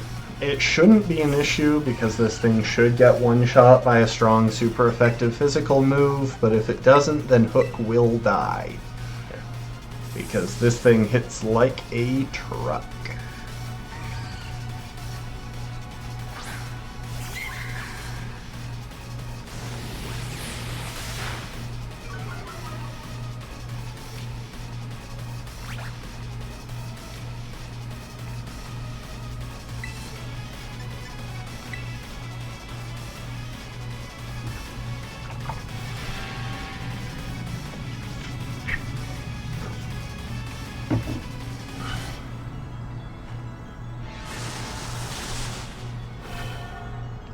And after all that, we didn't even wind up using the Flutter main that we got. Oh well.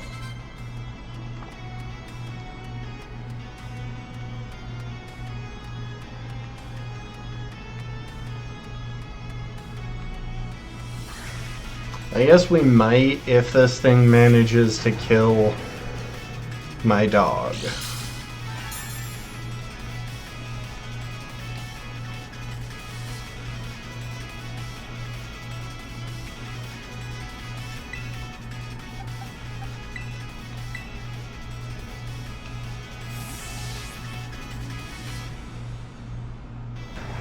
So it's probably going for Night Slash, because that's slightly higher power than Stone Edge or Earthquake against Mimikyu.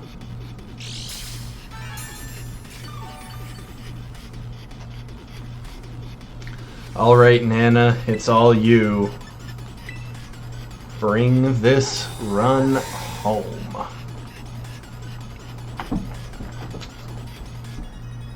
It's picking randomly between Stone Edge and Earthquake based on which one it sees the higher damage roll with. So they've got the same base power. Stone Edge is more worrying because of the high crit rate, but Earthquake is guaranteed to hit.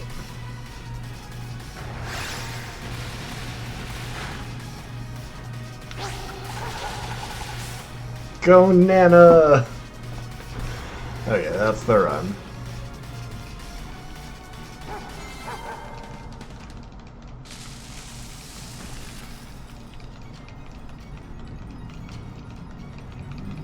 And now for a quick auto-scroller.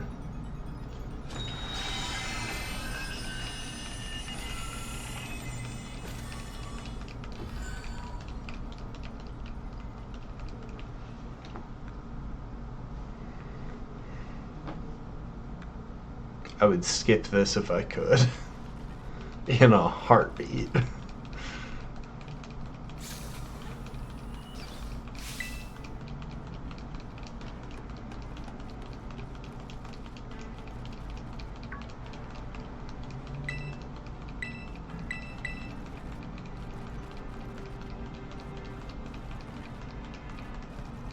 Why is it zooming in on her chest?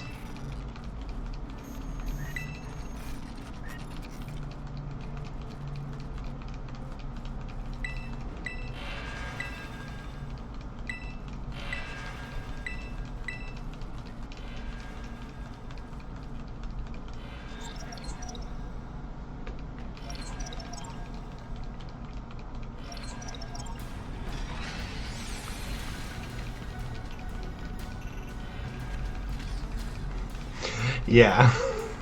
So they confirmed that Professor Sada cared more about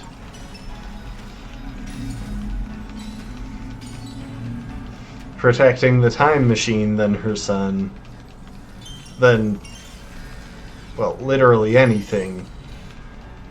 And the AI Sada cared more about Arthur than the actual Sada. Okay, time for an auto-scroller.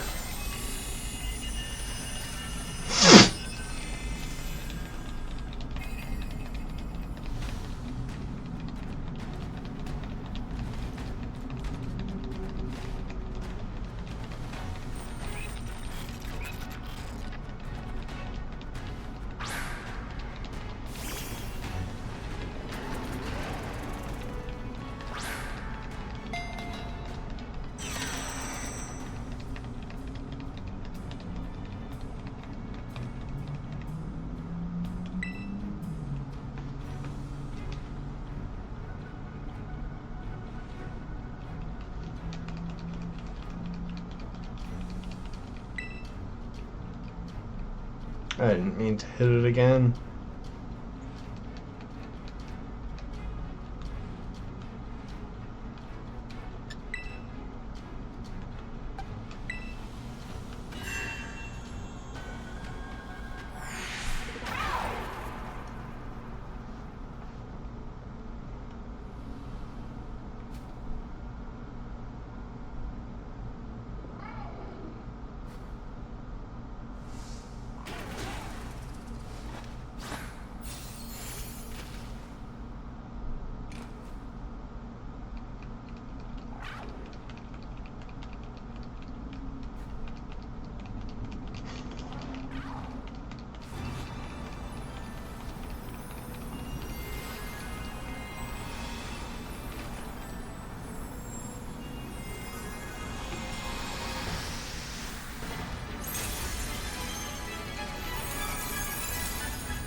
At least the music's good. I should close out my tabs now. There's no point in keeping them open.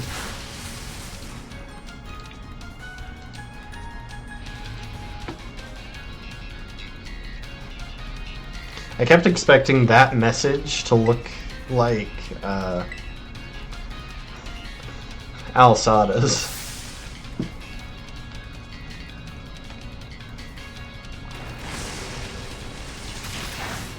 The thing is, I think the numbers on this are all scripted, but can you imagine how funny it would be to have this matchup lost to her Koraidon choosing to go for Flamethrower and managing to score a burn?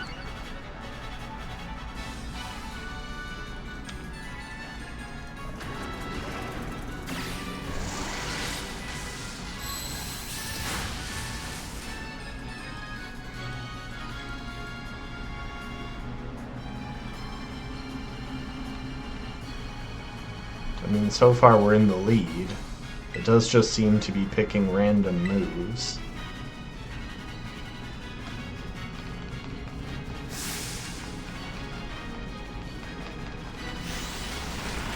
I think this is a scripted crit, but that's also scripted.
I've never actually tried this, but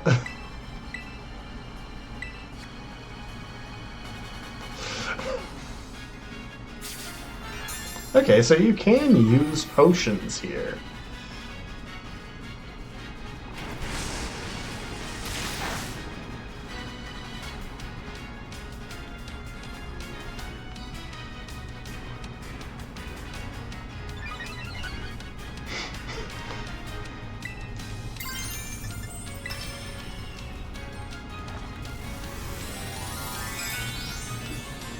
Come to think of it, if you can use potions here, then you can get through this without terrestrializing. Like, you could just plug away with neutral Terra Blasts. Oh, that's so dumb.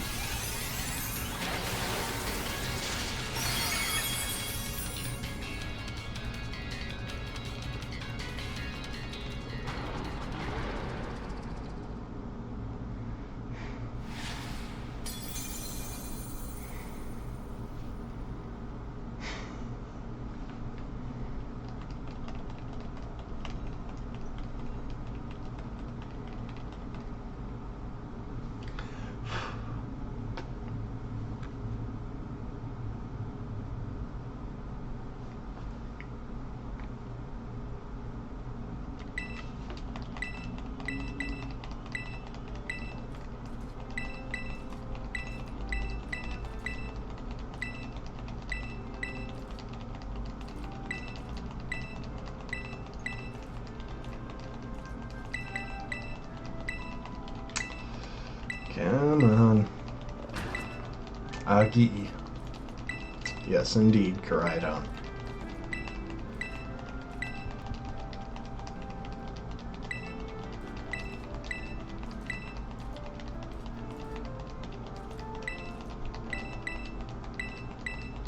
Yeah, especially since we know that's not the case. Alsada loved him. His mother didn't give a crap.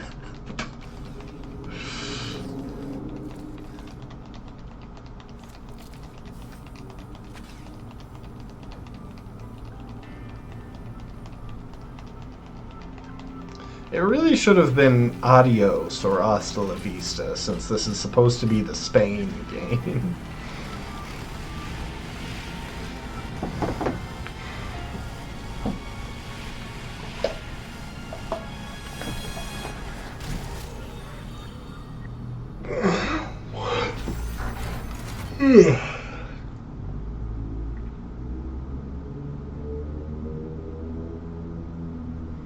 So I might take a minute, get some food while the credits are playing, but then we are going to change course and swap games.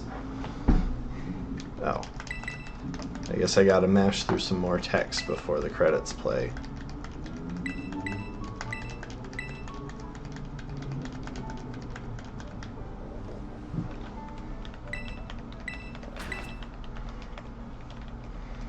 Yeah, Arvin, I am sorry for you to find out that your mom truly didn't give a crap about you. But at least she made a robot who did. Who was a better mom than she could have ever hoped to be.